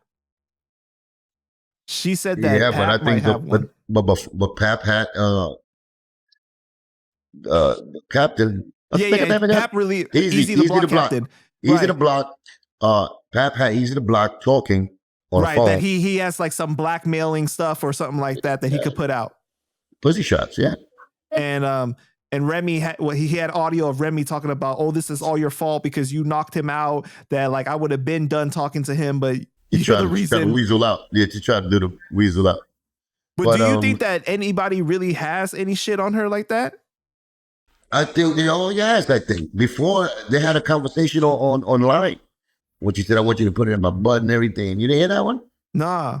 Yeah, it was a kind of like she left a voice message to a dude. I don't know if it's easy to block, but she left a voice message. I want you to stick it. Dirty talk with fucking grimy. I just smoked the fucking a tobacco. I smoked that fucking old blunt right now. She's like, yeah, I want you to take it and put it in my head. Like that, like a dirty old smash kid. Yo, why do you sound like, remember back in the days where they had the little thing for the cigarette for them to talk? Yeah. Because in my albums, I got the old dirty man skits. Oh, right. So I always did that. Come on, little girl. Like Remy really sound like that. Like without, you know what I'm saying? God, she sound like that. She got the hoarse voice. Like, sometimes right now she doesn't seem like she has it, but before it was like, come on, man. Like too much deepness. I think she sent some subliminal shots at you. Yeah. So I don't care about subliminal. In her live, she said that, if you tell me things and even when we're not cool anymore, I'm not going to come out and reveal it. She said that's like sucker shit or something like that. I would never reveal it. I never said nothing personal with her. Well, personal shit. All I do is give judgments to that relationship as a whole. In general, I never in the past you talked about her, being fake or something like that, and I also talked to you how much I loved her, how much I always appreciate it. She took me to the hospital. I gave a shout out in the letter, the pun. You know what I'm saying? True. So I did all those things. So now that objective. I'm judging, that took years for me to be like, yeah, you fake, bitch. I'm giving you love all the time. You can't even say hello to me. You know what I'm saying? Can't even call me behind the scenes. Say, that's why. The fuck. You think I'm always gonna be like, oh no, bitch, you don't like me, I don't like you either. Suck my balls. Fuck out of here. And I gotta keep on just saying shit. Niggas get tired, nigga. Right. Do you believe that Papoose wrote 90% of her rhymes since they met? Since they met, maybe. I don't know that part, but I know Remy came in with her own shit. You think she wrote it though when she came in? When she came in, she wrote her own shit. You saw her write it. You saw her write I it. seen her spin her shit with her notebook there. Yeah, she did a song with me and my shit. She wrote it. Yeah, she was a lyricist herself. So maybe she got lazy later on and there's different tiers of lyricism though too, right? I mean, Papoose, I don't like his cadence so much, but I do respect his pen more so than anything. You know, he can definitely write bars. I think he just don't know how to put it together to be like, to make hit. I think he's a great lyricist because he comes up with ideas and he can just keep doing his thing. Lyrically, he knows how to just keep that same flow. It's always the same flow. That's what it is. Yeah, so yeah, that's what I'm saying. Yeah, so what it is, maybe is that, maybe, I don't know what that 90% 10, I don't know. People were saying that when you listen to the Nicki Minaj diss, right, Sheether, that you can tell that it's Papoose's pen. I thought you did a quote, Nicki Minaj's little 8 bars. Remember she dedicated to Remy? She hit it hard there. You think that Nicki won that battle? No, I'm just trying to tell you that they hit harder. Like recently, I heard Nicki's bars. They was playing it like in the short, and I was like, "Damn, just them 8 bars right there, I think killed Remy right now." You know? No, of course Remy killed that shit. Yeah, but when she came out and she did Sheether, it sounded more like she was reading it because I felt like she had to like sharpen up her skills a little bit, like from being. No, she was already busting rounds inside the pen. Remember? You never seen. But she was a little rusty though, because if you listen to the song, it didn't sound like a flow. Like it sounded like she was like reading it off the paper a little bit. Yeah. But I think she was taking Nas's cadence and his delivery a little too much too. She did it exactly like what Nas did, flipped it. Like she flipped it. Mm-hmm. So I wasn't too impressed. I wasn't too impressed with Sheether. People were bigging her up on that, saying like it was like the best woman diss song ever. I don't believe that. I don't believe it. To me, it's Big Mama, Shantae. You ever go back in the archives and listen to Big Mama? That's the best diss song ever for girls. Shantae. So yeah, I think they made a big thing because Nicki was the biggest thing alive at that time. She was hot as hell. She was on top of the world. She had the crown. So they wanted her. There was a lot of envious people behind the scenes that wanted to see Remy, you know what I'm saying, that battle and Remy take that throne. Right. So if you had to call it true or false that Papoose wrote most of her rhymes when they ended up meeting? I think he helped with Sheether, if anything. I think he probably helped with Sheether.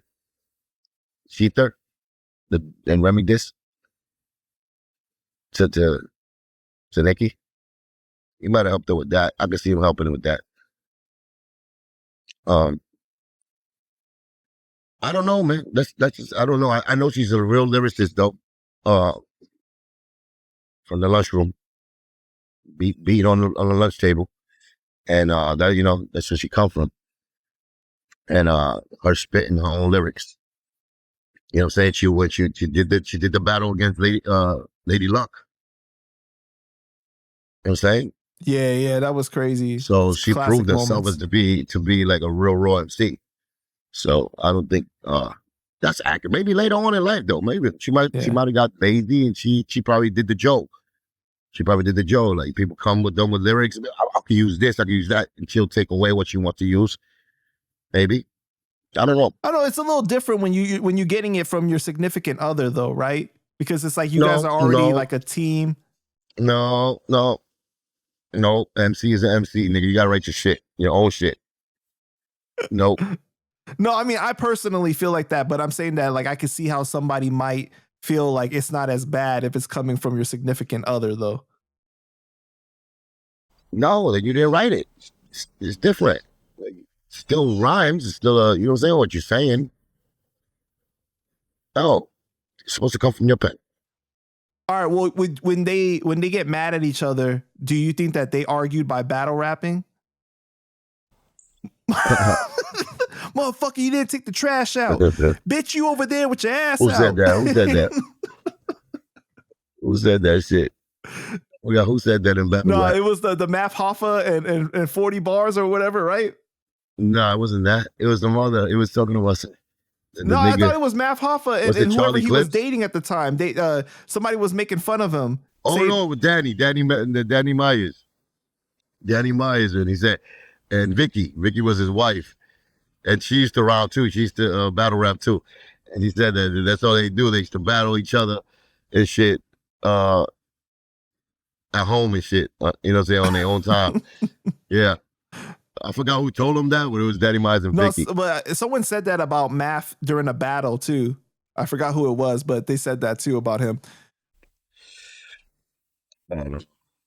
I think Remy needs to relax on going at Clarissa because I think she'll get beat up quickly. I mean, if you're going after a trained boxer, I feel like they need to add that to the fight. We could add that to That's what I'm saying. They need to do a celebrity boxing, Papoose versus Easy and Remy versus Clarissa, and settle it once and for against all. Hocus, S1 against Mysonne. Like, we got a whole fucking night of fight right there. Yo, that's gonna be crazy. Or they can have a tag team match. You know what I mean? No tag team. Ain't no tag teams. Fucking. No, it'd be a wrestling. Maybe. No, man. But Remy said that she's not scared of Clarissa. She said that she actually feels bad for her. You don't gotta be scared to get your ass whooped. You don't gotta be scared to get your ass whooped, nigga. You get your ass whooped regardless, scared or not. But, you know, we all know. I mean, when you become a boxer, your hands become illegal. Yeah, that's true. By law. So that's why. Yeah. That's the difference. Remy will sue. She'll get in real big trouble for fighting her on the street or something like that. It has lose a license and get a fine. Yeah, and she already dealt with the whole weed thing not too long ago. Yeah, and she didn't even do that. Like, she was in a room full of people that she don't even look like she smokes. She definitely looks like a country bumpkin, like sweet, innocent. Yeah, like sweet, innocent. You know what I'm saying? Down south. You know what I'm saying?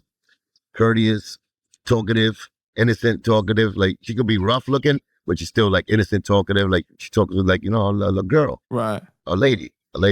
She doesn't have a foul mouth. You know what I'm saying? She respects. She got discipline. Do you think that, you heard what Remy is saying, right? Remy is saying that, like, Papoose is just using Clarissa. Like, she's the next come up, basically. Like, Papoose used her. I don't know his Mac game. I think he love her. You gotta go. He goes deep to put that Mac game down. That, like, he gets involved, right?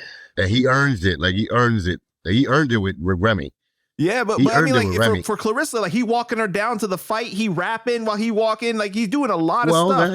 He's hitting the pads with her too. Right, he's helping her in the gym. You know, he's very involved. He's working out with her. And that's why I felt like Remy was getting jealous almost, because she was like, oh, that's your new manager and stuff. That's the black love. Yeah. She was like, that's the new manager. And then, like, Clarissa came out and was all like, he's not my manager. You know, like, he's there with her a lot and involved. That's what it seems like. I think he seems more happy, That's what jealous people do, though. She got to throw salt in there to make. She's trying to make them argue with each other. That's what it was. She's trying to make them argue. I remember she put the whole thing about the Africa thing. He's supposed to get shots. Well, he told you he had to get shots. That's what they do. You know what I'm saying? They start throwing little things like that. And maybe Papoose was talking to Remy on some cool shit. He want to resolve it on some cool shit. So he took the friendship route and probably just, I'm out here just chilling. You know, this is beautiful. Just telling her, you know what I'm saying, to keep it cool. And she used it. She reversed it on him. Like, yo, that's why he was texting me, telling me how beautiful Africa was and all of this. And you need to get shots. You didn't need to get shots. You need the pills. You know what I'm saying? And to throw shade in the game. You know what I'm saying? Make them argue.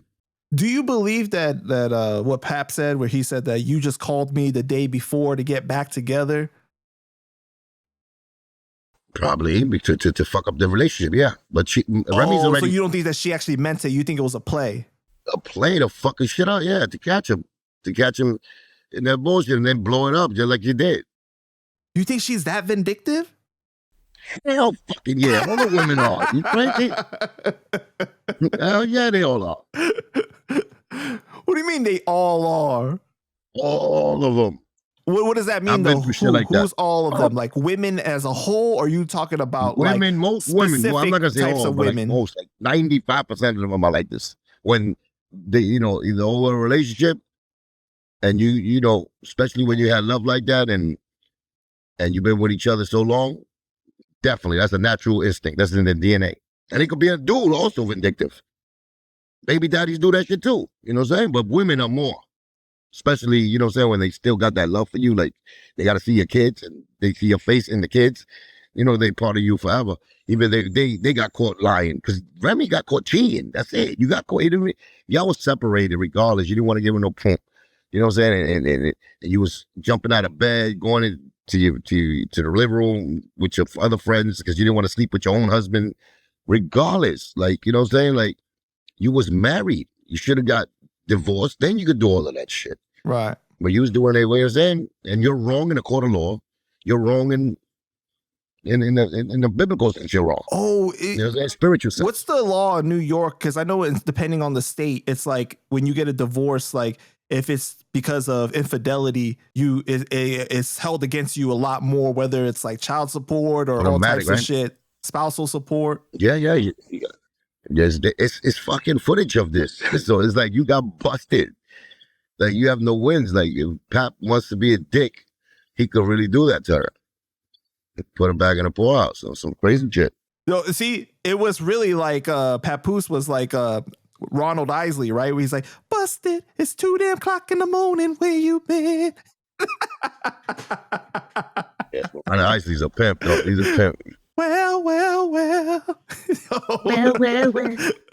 Hey, yo, you know R. Kelly wrote so many of those good hits too, man. Fucking R. Kelly is just ridiculous, man. I'm sorry to bring it back the best. How do you feel about Hocus saying you need to stop dissing Joe and making other people feel like they need to beef with Joe at this age? What Hocus need to do is keep eating them fucking beans and fried beans and vegan shit that he does. You know what I'm saying? Them fake ass chicken tenders that he does. Big ass veggie burgers. Keep eating those things and keep going to that rabbit hole. And, you know, don't get lost in that rabbit hole. Because you already got lost. Naming a nigga like Frankie, you got lost. So you're going through the wrong rabbit. You fucking, you know, I'm the funnest out there with the fucking shotgun for you. Just stay straight. Keep it positive. Keep it clean. Keep it family. And enjoy life. You know what I'm saying? But he shouldn't give me no fucking advice about my life. Never. Well, you guys made a bet that if you lose the fight, you'll never make another Fat Joe diss track. Yeah, he got to make a diss song. He got to make a fuck Fat Joe song. No, but you didn't say that originally. But I think that that should be it, though. I think that should have been the terms. Good for the gadget. So you got to do the same. What do you think? I'm just take a bet on my own. Right. Like you got to do something. What about him saying that Joe has a right to basically cheer him on against you because you've been kicking Joe's back in for over 20 years? Yeah, he's Team Joe already, brother. There's no coming. I'm just gonna beat the shit out of him just to let him know that Cuban Link side is better. That's it. You was in the truth. You was with the truth at once. You was with the real nigga at once. You was with the one that really had love for you. You was the one that even out of mind, out of sight shit you talking about, he was always on my mind. That's why I man enough and felt so sorry to have to apologize to you publicly because I fucking love you. You know what I'm saying? For no other reason but that. Because I really felt a little ashamed that I didn't go see you. That's why I did it. For you to take it like, oh, I'm trying to slide my way out. I'm scared and I'm trying to be like, please. It's the wrong impression of me, brother. So, you know what I'm saying? Niggas get the wrong impression by me really showing like my love and vulnerability. Like, you know what I'm saying? I'm man enough to stand up and say that because I really care about you. I want your well-being to be good. I'm happy that you got out of that situation. It seems like you felt more guilty about not visiting S1 because he was locked up for so long. Yeah, but then once again, bunched up S1 with his brother. Remember, now they making fun of me though. But that's my dad. But then they making fun of me, right? They're making fun of me with this, that, and my Awall and that Percy. I already got this in my head. So I'm like, damn, if Hocus will put me, that's his brother, his blood. I'm never going to put him in a position where he got to pick me over his brother. So it's like, you know what? It is what it is. I'm going to let life play it out. And I feel a certain way of hope because he did all that shit. I know ground information also that he already like switched on me. You know what I'm saying? More less words. That's what he did in that sense. I know he doesn't see it that way, but I say it in that way because I cannot be around you. If you got these niggas as your friends, and you think that I'm gonna be cool, because you ain't gonna be able to stop me when I pop. And I will never put you in that situation. You know what I mean? So that's what I mean. You know what I'm saying? So I don't want to get you caught up either. I don't want to, hope to get caught up in shit that you know, that I got with the people he hang with. So for that, we just break ties. Leave it alone. We respect each other. But now you want to come out and accept these dudes. Talk for them because I'm talking bad about them. Like, you must feel okay about me. So now we all do what we do, right? In the ring. It's a weird situation because I could tell that S1 It's genuinely. not weird. No, wait. You know, I could tell that S1 genuinely has love for you. When you guys do I love S1 the lives and stuff like that, no. he genuinely respects you and has love for you. Through our interviews, I could tell the way that what he's saying is real, right? And how he feels, and he's almost in a. Oh, him and Dollar Bill, my nigga. They're two different. Listen, there's three different brothers. Right. You know what I'm saying? I was putting it like that as far if I'm on war mode and it's like that. Because you heard, Hocus said he had to put Awall on to watch it. I didn't even know that. So, but I was already playing chess. I was already, like I'm telling you now, I was already like, let me distance myself because at the end of the day, they could kill me for my enemies. You know what I'm saying? My enemy I'm talking about. And I ain't consider him my enemy. But look at that. Well, he said that. Keep on close. You keep me close? All right. You know what I'm saying? So now we know that much. But I was playing that militant also. You know what I'm saying? I would never, everyone would never say that I'd said anything about Hulk ever in a bad way. Though. I was moving, but I was more disappointed in Awall for what he did with Will. So that's what got me. But that got me to be like this. You know what I'm saying? We'll get to that in a second. But for the Hocus interview, I don't think he said anything too crazy other than the Frankie thing. Now I see that the Frankie thing really upsets you. Yeah, because it's like when I hang with bitch ass niggas. Like niggas listen to bitch niggas. Like when they listen to Joe over me, it's like you listen to a bitch ass nigga story that is definitely feeling a way about me because he's scared. You know what I'm saying? Because he got to lie about me, but you're listening to him. And then you got Frankie, like a dude that I already know that they was my boy too, but we broke up and I don't respect what the fuck that situation went down. And he tried to throw me in a bus and I'm the one helping out this sagging motherfucker. And he got the nerve to do that to me. So, and then they found out it wasn't me. Then it's like this, oh, okay. No, now come next to me, nigga. You snitched somehow. You got 9 years. I don't respect that. I don't believe you. So I'd rather just get to myself for that. And I never even talked about it. But that was the real reason why I ain't go see him hulking up, because I was going through that shit with subpoena with that case. It's funny that Hocus said his name. Now I can see the way it's working. So I see what you're saying. So it's like you're commending the person that almost prevented me from being able to come see you in the first place. And exactly. Yeah. They're telling you a wrong story, but they're telling you a whole different side of a story that's actually 100% fake. Because of the way you're acting towards me and the way Awall is.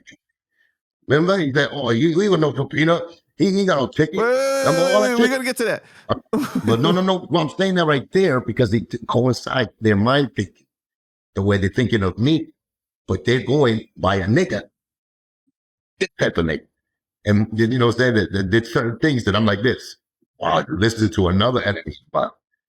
Just like Joe, when you listen to Joe about me, he's not the best things to say about me.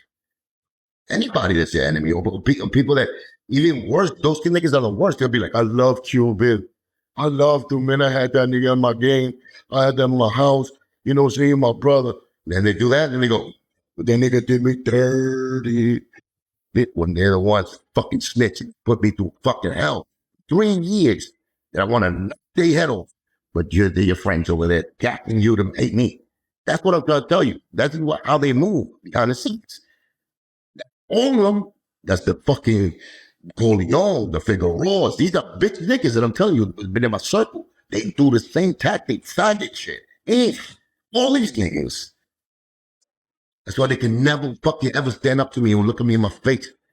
Because that's how much traitors they are. And that's the disgust I got them. You see my disgust? It's because they got the nerve in their fucking face to even do this. That's why they stay anonymous. That's why they'd rather be like that. That's why the Cuban Revolution will be televised. Blowing up spots, nigga, like little sisters. That's it. Because y'all forced me to. You don't see who the real nigga is after all the smoke and the lies with. Y'all all see my shit is big in the truth. And then what? So Hocus admitted that he says stuff to troll you and doesn't feel like he betrayed you.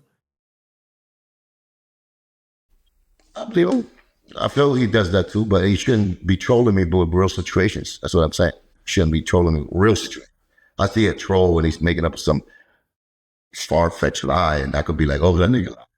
But he say shit that be having a little bit like ring to him, be like, that shit like you betraying Joe or something like that. Like that's a little too much. Like shit like that. You know, that's real situation. You know what I'm saying? That shit. This is how we. It's far from a fucking lie. You know what I'm saying? And that's why I said, nigga, you promoting that. So you definitely Team Joe. Then you betrayed me. You say that. So you're throwing shit. I might have took it like this for real. Like you really betrayed me for that. That's how I feel. You betrayed me because I took some of your trolling shit for real. You're really saying it to the world, and I never known you would be just speaking in lies like that. So all you just thought now. I never spoke no lie on Hocus. Never. Well, so even when I was pointing at him, I always spoke with love. Spoke with love.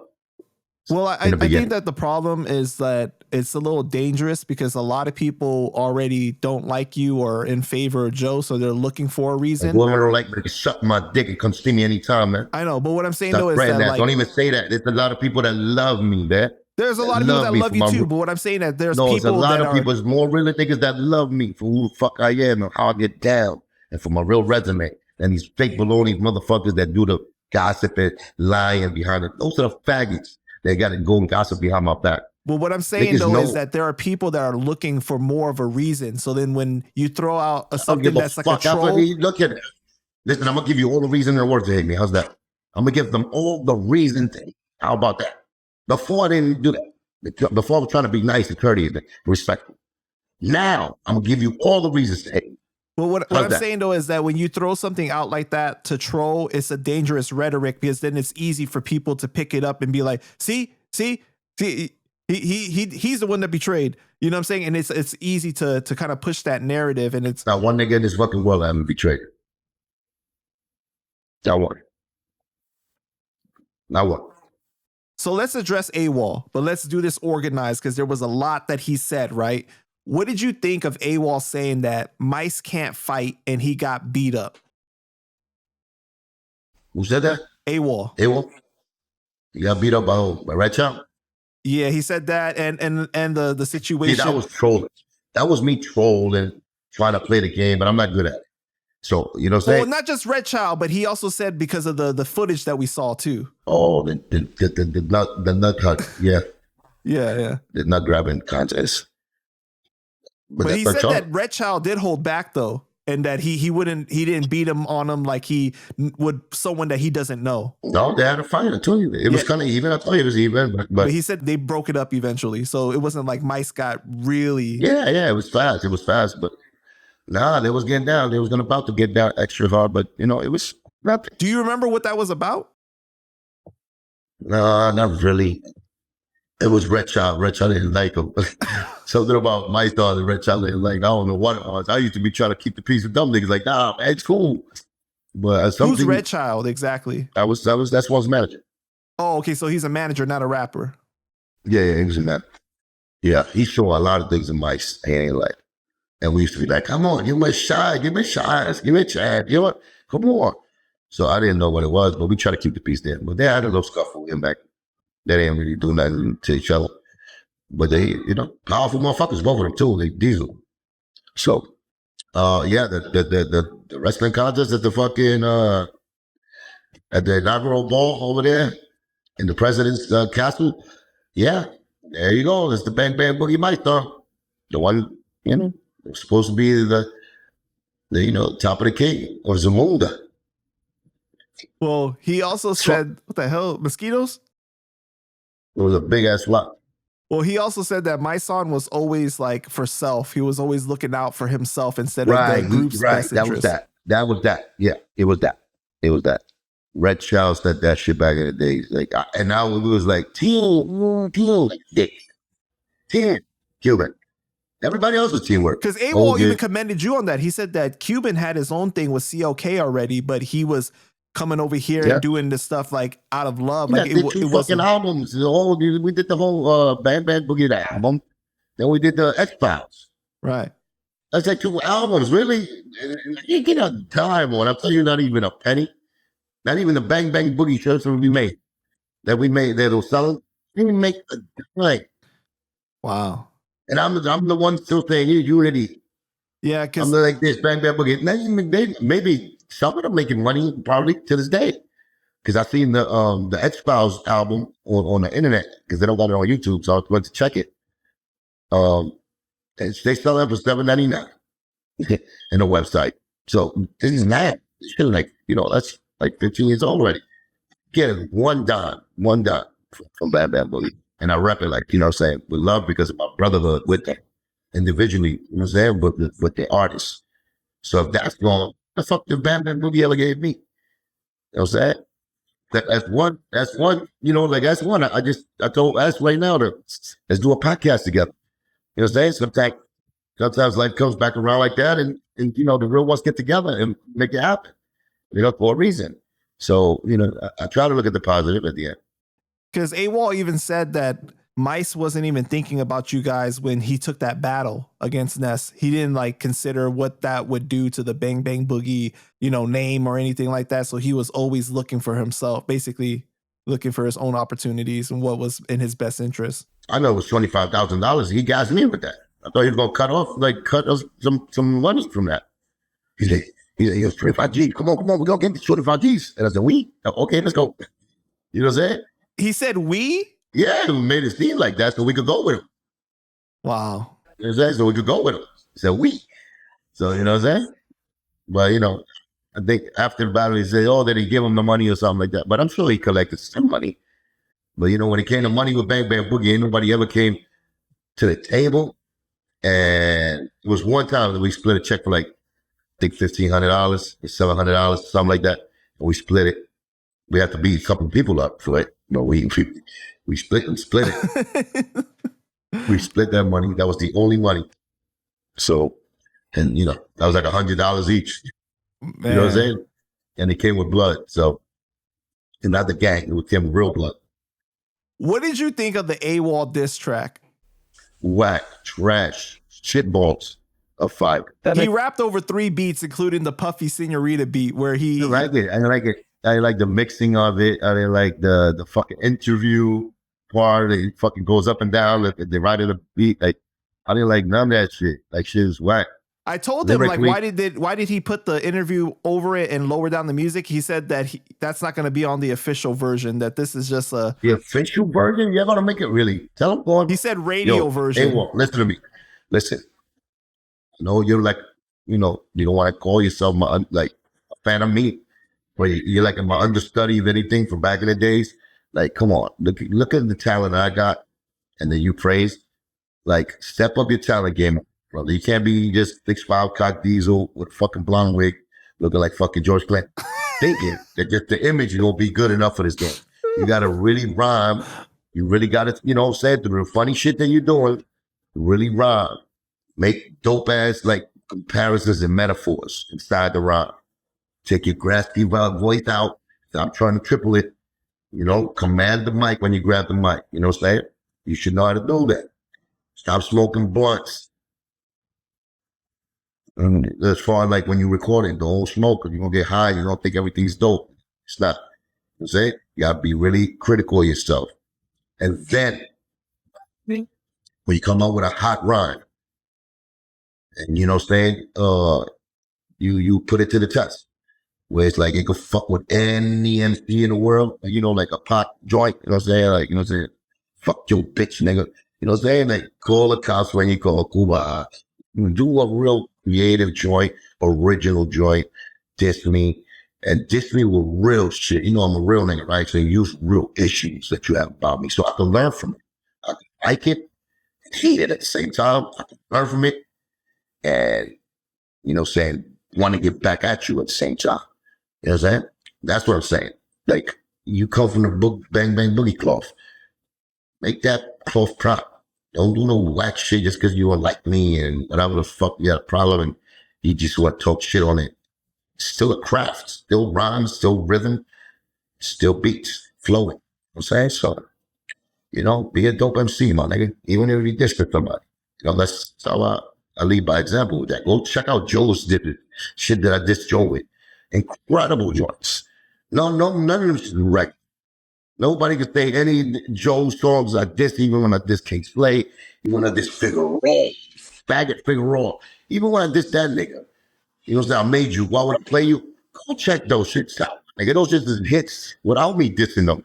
So that's what I'm saying. I expect to diss like that. And to the ballistic baloney Buffer Joe's Doja, do the same thing. Same fucking consejo. Same fucking advice that go see you. Oh, try to diss me with the baloney soldier. Singing like a little fucking queer, fucking quiet girl. Come on, doggy. Like, really, I nigga step up your game, man. You step into a champ, my nigga. I'm a champ. I'm a fucking lyricist for real, nigga. For you to get my attention as a lyricist at least. So on your live with S1, you said it sounded like the Funkadelics mixed with some West Coast. Yeah, I said something, Yeah, but I really mean it. I really mean that shit's trash. You got potential to do better. You shit stages with me. I let you step on stages with me before me. I let you rock a crowd. You know what I'm saying? Now, come on, man, have some pride about that. The art part, You didn't like anything about it? No, not really. Not because it's just me, just because it was whack. You can't get to the rhythm. The subject you're using is to really try to humiliate me on some bullshit like I'm violent or I'm this come on. Go deeper into the subject. You know what I'm saying? So Awall said that you ruined so many relationships, including E.T. Yeah, man, you say that shit like he said it right. Like you say it right with your fucking face. I see your lips moving with same kind of momentum. His shit says. No, come on, man. Well, so Awall said that. What the fuck? All right. He said that you ruined so many relationships, including E.T., who owned the studio in New Jersey that you guys used to record. E.T.'s my brother. Shout out to E.T., man. To this day, that's my brother. Calls me. We call it talking about life, talk about past. We talk about how pieces of shit all the Bang Bang Boogie is. People are that I forced upon him, which I did. So I have to take that. I'm the one who fucking vouched for the whole Bang Bang Boogie. So he keeps reminding me, how much love he got for me that he took them in and they fucked them over. So yes, that's what happened. So E.T.'s still my brother. He's a good brother. And, saying he's doing good. So he never said anything like remotely close to what Awall's saying about like how you ruined her. Unless E.T. was talking behind my back to Awall at one point. I don't know. I have to ask him. Because when I tried to ask him, I'll bring him up here. How about if I bring him up here so you could talk to him? Yeah, but I would want to know too if he said something about me because he never said that to me in my face or in the phone. I always had a great relationship with E.T. That's to this day it's family. So I don't know what. Because when I tried to ask him about clarification, he said that you can look at the back of any CD that Cuban has ever had and look at all the people involved, and he's not cool with any of them. You know what he's talking about, but E.T. Well, listen to me. I really don't give a fuck who's cool with me or not.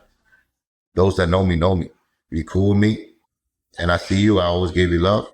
You give me love, I figure we cool. If you talk shit behind my back to other people, then we're not cool. If I find out, we're not going to be cool. But to these people like E.T., he's always going to be my brother. Always been good with me. Been good with him.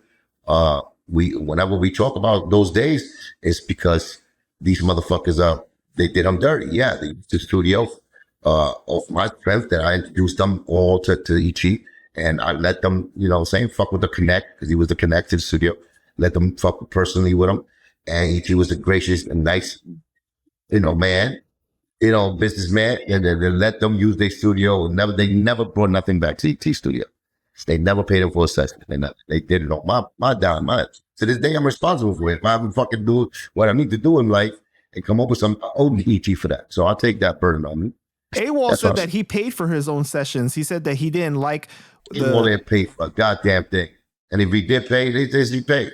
I don't know. He said he didn't like whoever was running the session when the guy wasn't getting paid. That's because he was trying to get in good with people like that. So if we try to cut my throat instead of, anything, but that's why I let ET handle them directly. You know what I'm saying? Because I told ET also, yo, listen, these are dudes that, what's Lord Tariq, Mike's, S1, like that, we're making a movement right now. You know what I'm saying? We need a place for the studio. Uh, they want to use the studio for us too, so we can make noise out of the studio and get it known. That was the whole thing. It's not for one dude to slide in and be go with ET when they know ET came through me and they start talking shit about me or entertaining conversations about hating on Cuban, and then you go out there and you run with that shit in your mouth. That means you have poison from the get-go. So that's what it is. Well, Awall was saying that like he noticed that like the engineer wasn't going to be working as hard when he wasn't getting paid. So that's why he would pay for his sessions. True. It's true. When you don't pay somebody, it ain't going to work as hard. It's true. Salute. G-Stack. Salute G-Stacks. Those are homies that to this day, they're my homies. So you said that ET didn't like Mysonne or Hocus because they never like paid. Yeah, he felt them did dirty. They never came back. It's like what we saying about Mysonne. He came back for any artist. The Bang Bang Boogie, he didn't come back and pay his debts that he had. So with ET also, he used studio a lot. All of them used studio. They got love from Cuban Link. The connection of Cuban Link to ET. ET gave him love on my behalf. You know what I'm saying? And that's what it is. We show love from outside. What did you think about when Awall said that you need to get your life together and question? And just like, and even 326, like kind of for real, like I made that connection over there too. So it was Bang Bang Boogie. So I built that up there too. Some probably over there feel certain thing about me, probably. I don't know. But I know I made the connection, and they share their studio also with Bang Bang Boogie. And we did things together, collabo, and they had relationships without me. Because, see, I'm not in the middle of shit, but they still have respect. They're supposed to know, who linked them up. And what it is with me, that's what I expect most of them. But you got guys like Awall, where they go Awall. And this is what happens. That's his name. So he living his name out. He went Awall on niggas. What do you think about what he said when he said, you need to get your life together and question, didn't you get baptized? No, I think he needs to get his life together. If anything, my life is together. That God plays it number one in my life. In that baptized situation, I already explained it to you. I explained it because, saying at the moment, it was a feeling of, that I was sharing a moment over there with Level, seeing him change from a thug gangster dude in the street, to giving his life to God. And I got motive, really captivated with his church when I see him doing that. And he asked me, would you like to get baptized on the low? And I told him, let's go, baby. Let's do it, man. This is a godly thing. Let's do it together. Not because I'm Christian. It's just I was in that moment and I did it for real, for the feeling of, respect of God and the feeling I had in there with the people. That was the churchgoers that were there and that whole movement. So, that was a great thing. But I always stated I'm not a Christian. Saying I'm not a Catholic. I'm supposed to be Catholic, born like that, but I'm not none of that religion thing. I'm very spiritual. I got God to be, number one. That's it. So he got to know. So I'm great with that. I think what he needs to do is do the same, like take his own advice. Well, how do you know that he doesn't have his life together? What the fuck he knows I don't got my life together? Yeah, I guess that's a good point. What the fuck? Like you always like the fucking counselor for the next nigga. Well, no, I'm asking a genuine question. Like, how man, you answer. Fuck out of here with your bullshit. And just said a whole speech about God, and then you like to be like, right in the middle too. Well, you want me to be biased? Only be your companion. What you always taking his side? That's what it is with you. So you can use these type of words, but be like, look, I asked them. You want me to be biased towards you and just be like all on your side? But when it's true, when something is true, it's true. I just had to hit you with the same question, and you said you're right. So that means you obviously fucking wrong for even asking me that. Crazy motherfuckers all around me, man. So Awall revealed that he took it more personal than Hocus did when you didn't visit Hocus and S1. And he said that you never gave him any money at all. Said I thought after a show in Rappy's place out there, I think we did a show one time, and I gave him a couple hundred. I said, give it to the boys.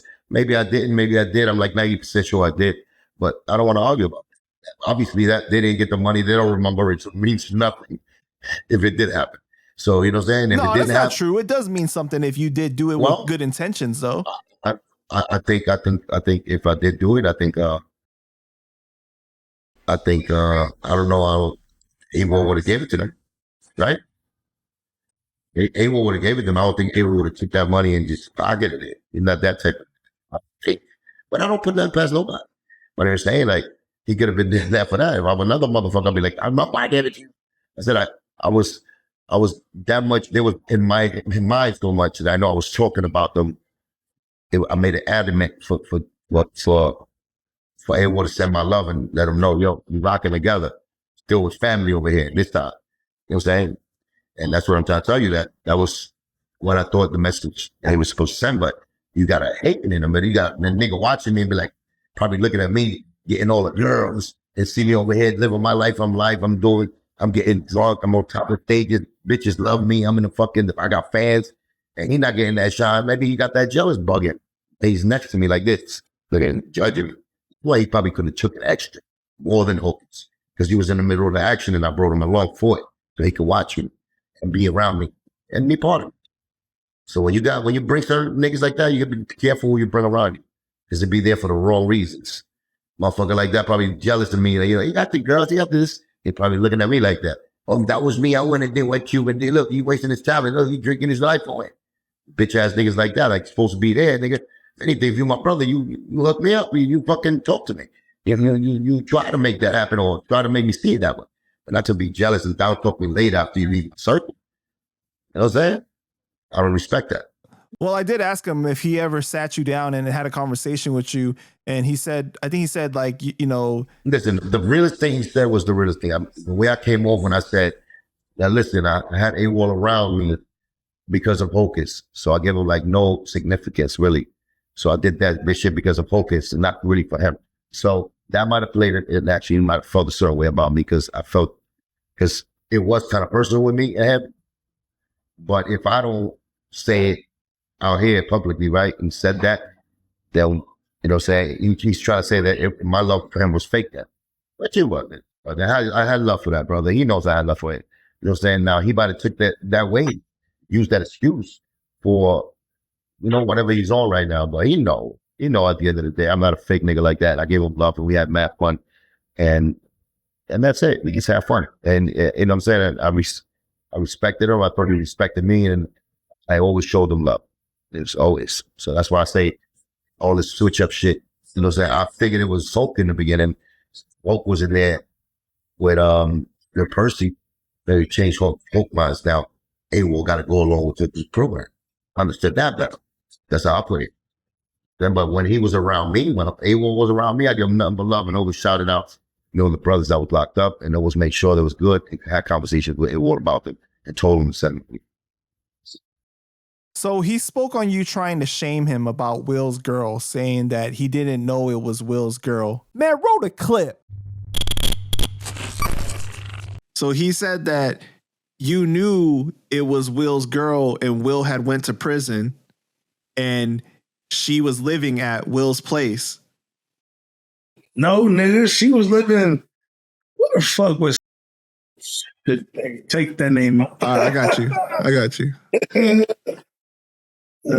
Shit, man. Where the fuck was she living?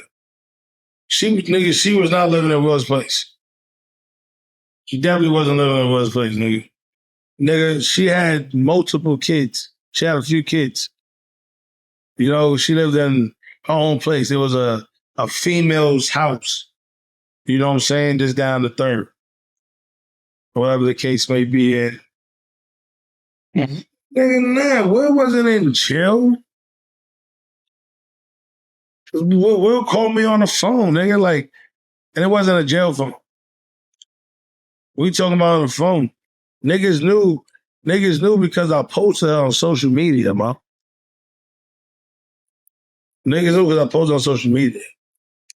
Who's gonna backdoor their mans on the chick, right? And post on social media? Like that don't make any sense. Should be ashamed. You should be ashamed. You don't do that. That's it. That's this. It's some rules that you don't do, man. Will's my little man. You know what I'm saying? That's just like if you left your girl around me, or you know what I'm saying, if Awall would have had a girl, he would have got locked up. You think, you know what I'm saying? If I'm around, I'm letting niggas, you think it's going to be laughing and negative, making moves at his girl when I know that's his girl. Even though he didn't meet her like that, but later on you told her he met her in Sin City. Okay, cool. But then later on, Big told you that she was with Will. They was living in that building, remember? 6th floor. You know what I'm saying? Will was locked up. Big has still had, when I didn't have connection with Awall, Big's had connections with Awall. Big told him that. You know what I'm saying? So it's not like he didn't know, he knew. And he cared. And to me, really, I was like laughing. I was like, fuck that bitch. That bitch is a whore. Do that shit to him. Awall, do that shit. I was like rooting for him too. You know what I'm saying? Will didn't want to open up his motherfucking eyeballs if she was that type of girl. And I was like, and there was other motherfuckers that tried it with her, you know what I'm saying? Shit like that. But at the end of the day, it's like, listen, life is going to show you what it is with people, you know what I'm saying? But they've been, Big Will and that girl was rocking for at least 2 years, 3 years already. Or a year, whatever. Solid year, living with each other, him playing stepdaddy to the kids. So Will got locked up. Probably like 6 months in. That's when she started working as a Sin City, and then that's when she met Awall.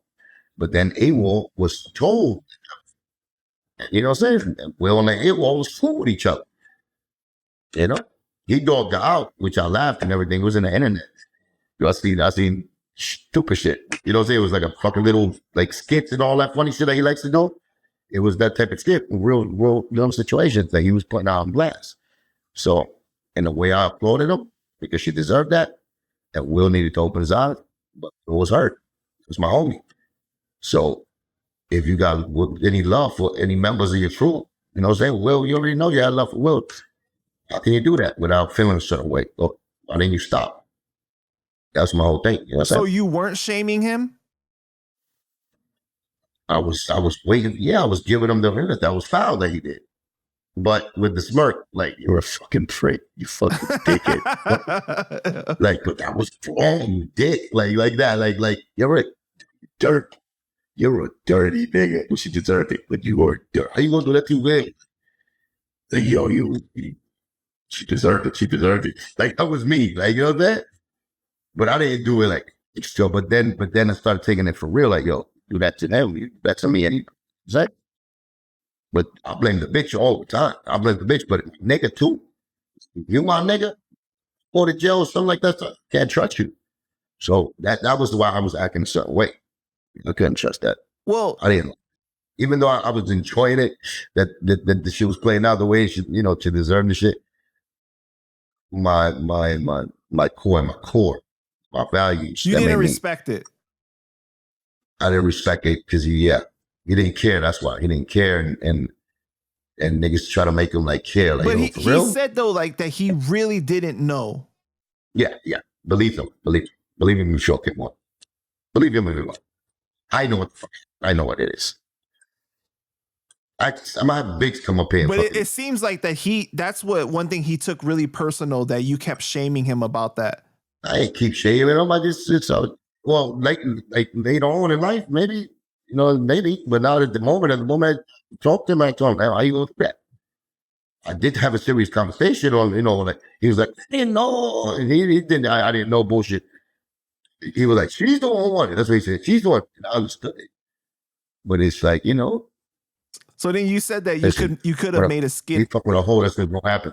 So I didn't really blame him all the way. I blamed her more and blamed Will for being a fucking baloney. So hey, she came in the same way she left. Now nigga, hooker style. Yeah, but you know, so that's just what it is. But then you got the homie there, which is Awall, that gets caught up in the middle, and it's like, it's nothing to you.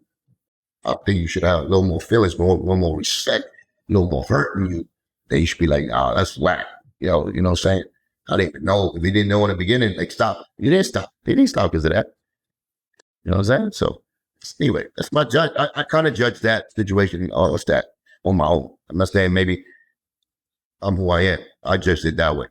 Like other niggas might have different views of it. That's how I judge it. And that's why he's seeing me, like, saying step back a little bit. Like, act a little more distance with him. That's all. Because that's trust, my nigga. That's trust to me. Like, so then you said that you should have made a skit about that and made fun of it. Do you think that he would have taken that as comedy or disrespect? No, he would have definitely took it as disrespect. No matter how funny I would have made it, because I would have made it funny. I would have did it like Brother Man. Like Brother Man. I would have did it like Brother Man. Like Brother Man coming to get their food in Marty's house. I would have did it just like that. And I would have had a whole cast, you know what I'm saying, with the chick there, the 7 kids, 7 dogs. I would have midgets in there like the kids. So I would have did it really funny, but it wouldn't have been funny. It would have been a real situation that he's getting shamed for. So he wouldn't have just been like the BX situation. Yeah, it would have been like, that was deliberately. That's like deliberately, man. Like, you see any of your boys get anyway. You know what I'm saying? Even I would have got hit by a bus and it should have funny the way I felt. For you, you know what I'm saying? If you would have played that shit and made fun of me, I would have been mad at you the same way. You know what I'm saying? It's still like you making a joke about me going through something that was real. You know what I'm saying? Pain. It's attached to pain. It's attached to embarrassment. It's attached to all of that. So, and macho shit, pride. And you know that. I wouldn't do that to you. You just know, they know that much. I wouldn't do that to you. And I never did. So why would you do it to me? So that's what I'm saying. Well, he said that it was because you really didn't get that hurt. Like if you really got stabbed or something, he would have been at the hospital. Oh, no. He's a pain measurer.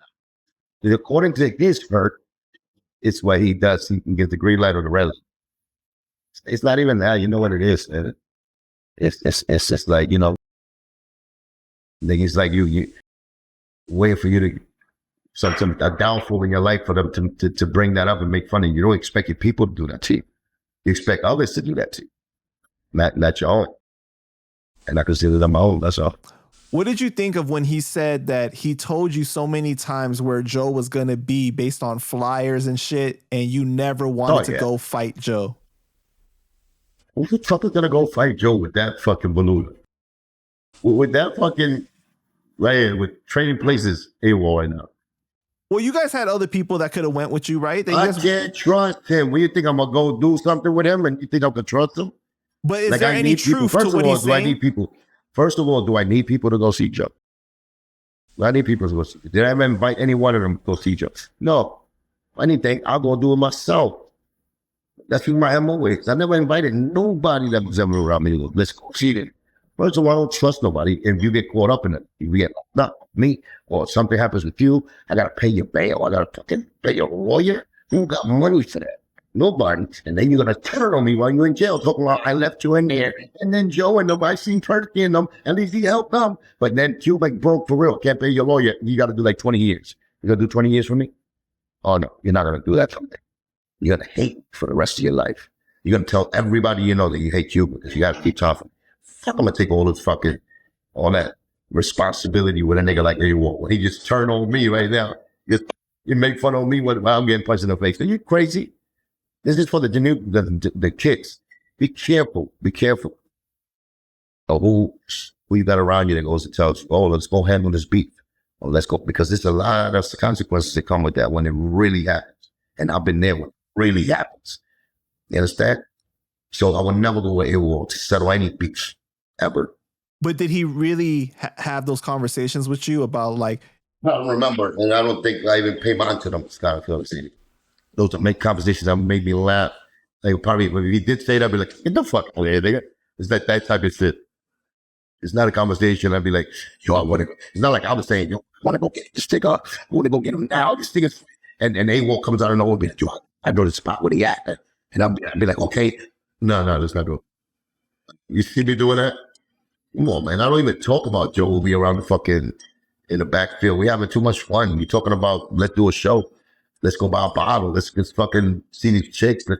That's what we're talking about. We don't be talking about no Joe, my nigga. Well, the way that he put it, though, not talking about Joe. The way that he put it, he said that he got tired of the Fat Joe thing. Like it was like, making it up. He's doing the fucking Days of Our Lives. Fucking soap opera, trying to get a trophy camera for your show. He does believe that you can beat up Joe, though. And he said that Joe can't fight Better because of his believe it. legs. You better believe it. But I already beat up Joe. So you don't have to think. I already beat up Joe. So he fails to think and go back. I beat the shit out of him. I can, slice on the back. So I really beat him up. That's the difference. So I don't think. You don't need to think. Just know. Well, Awall does think that 5'8", 6'4", 6'5", you Joe. I'm 5'8". Beat him up with it. I'll tell you that with no lie. Well, Awall does think that he can beat you up, though. I know. That's why I think I beat him up too. Like he said, ain't nobody gonna stay, you know what I'm saying? They're gonna lose a fight. Right. Yeah, but I think I can knock him out though. I think, I can knock him out. I can knock anybody out. Not just because I think I can knock anybody out on this fight. Anybody. So Awall said you were lying about the Enes and Mysonne situation, saying you guys were all together, you never left their side, and you had no car. So you guys came together and left together. Awall is trying to put doubt in my authenticity and my truth and who I am as a man. He's a sucker for that. He knows that I don't have to lie. He knows that he don't know me as being a liar. He knows that I joke around, but I'm a very serious guy when it's time to. But they didn't see that. So I can see why Hocus, the Awall, might be saying, I don't know why Cuban plays these games because, Pete, and Joe and all my serious guys. Those serious guys knows that at the end of the day, when it's time, I'm the most serious guy. It's just, I don't let these people in that. They get caught up with what, what I'm saying? How fun and smiles and this and the glitz and glamour of when they're around me. But I guarantee you, ain't no more serious nigga more than me when it's time to get down. And they keep thinking my stories are lies. Let them think it. Let them think it. You know what I'm saying? So when Ness was dissing you on stage, Awall didn't look to you and be like, yo, and then you said it's just battle rap. You didn't. Awall was like 30 deep in there. What are you talking about? Awall? It was nowhere near me. I was by the bleachers. Them niggas was on stage. They didn't let me get up there. They didn't let me get up there. Show those people up there. I was by the bleachers. I think he said that you were against the wall or something like that. It was, like against the wall. Me, Gilly, and some other people, but it was like 3 of us, 4 of us, the Black Hole. He was right there against the wall watching it. When he dissed me after that, I left even Gilly and Black Hole in them alone, and I went on my own. Well, I got a lot about that. It's petty. Wants to find, they want to find poke holes in my truth. They can't. Can't, my nigga. Did you see Enes reposted one of the stories about the battle?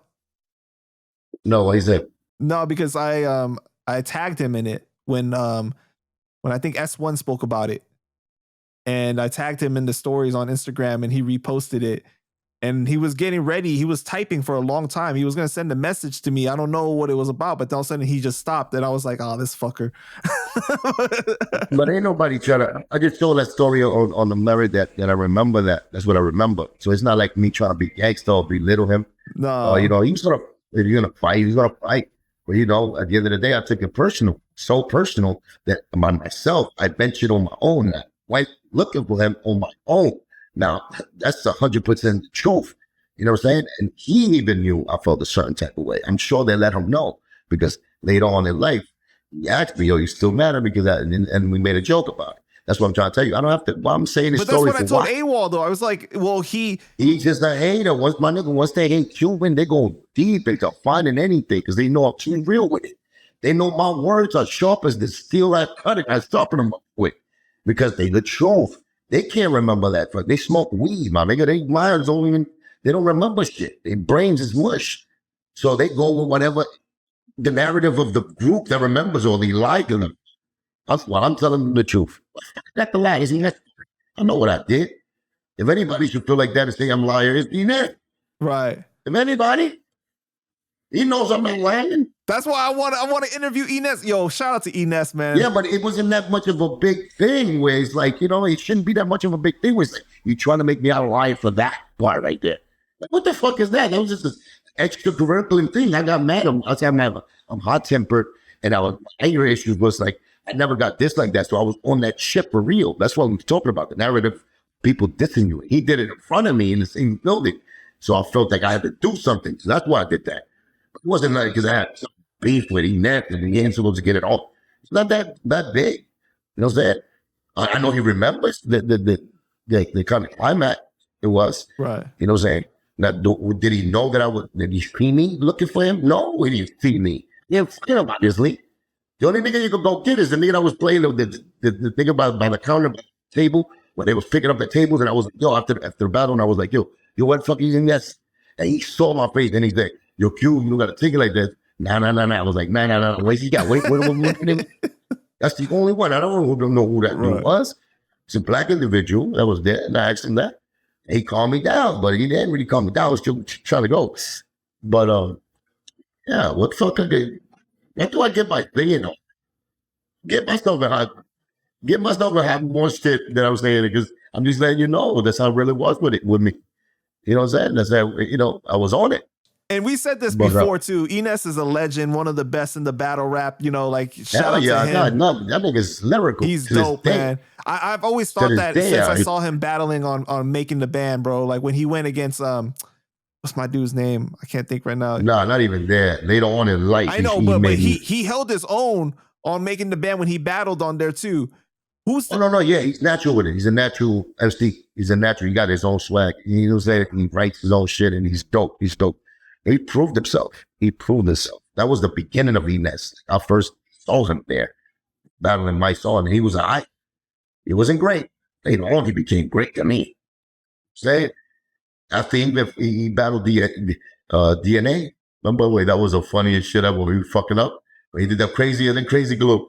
And then still was Wack, and they booed him, and he caught an attitude in New York. That is when he turned it up and he started going crazy on MCs. Yeah, man, for sure. Shout out to him, bro. Yeah, shout out to Ines, man. One legend. He's one of the legends.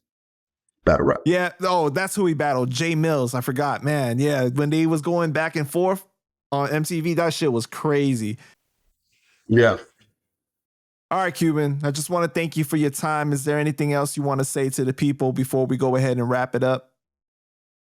Yeah, stay on point, stay tuned to my channel, Cuban Links, 24K. Be having some kind of amazing interviews in there. You get the details for a lot of things in there. I have my man Juan Solo.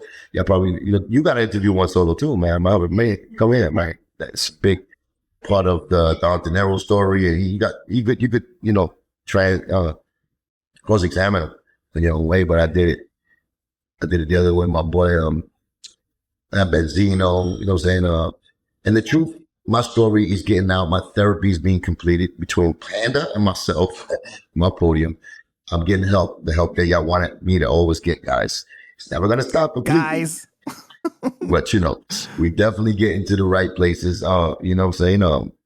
The eating habits, health, it trickles down. It gets me in the right path. So definitely, man. Stay tuned, man. I got a lot of things going on musically, and a lot of projects like I always do. You know what I'm saying? The how you call it? The Missing Link album is still in works. 15 years later. Gotta prep it right. But I'm looking better every time you see me, right? So we're gonna get it right. Expect the fight. We're definitely gonna do that celebrity boxing match with Hocus. It's gonna be a movie, so stay tuned and be on point with the times and everything. And a lot of things for the future. PANDA, you already know. Nothing but love.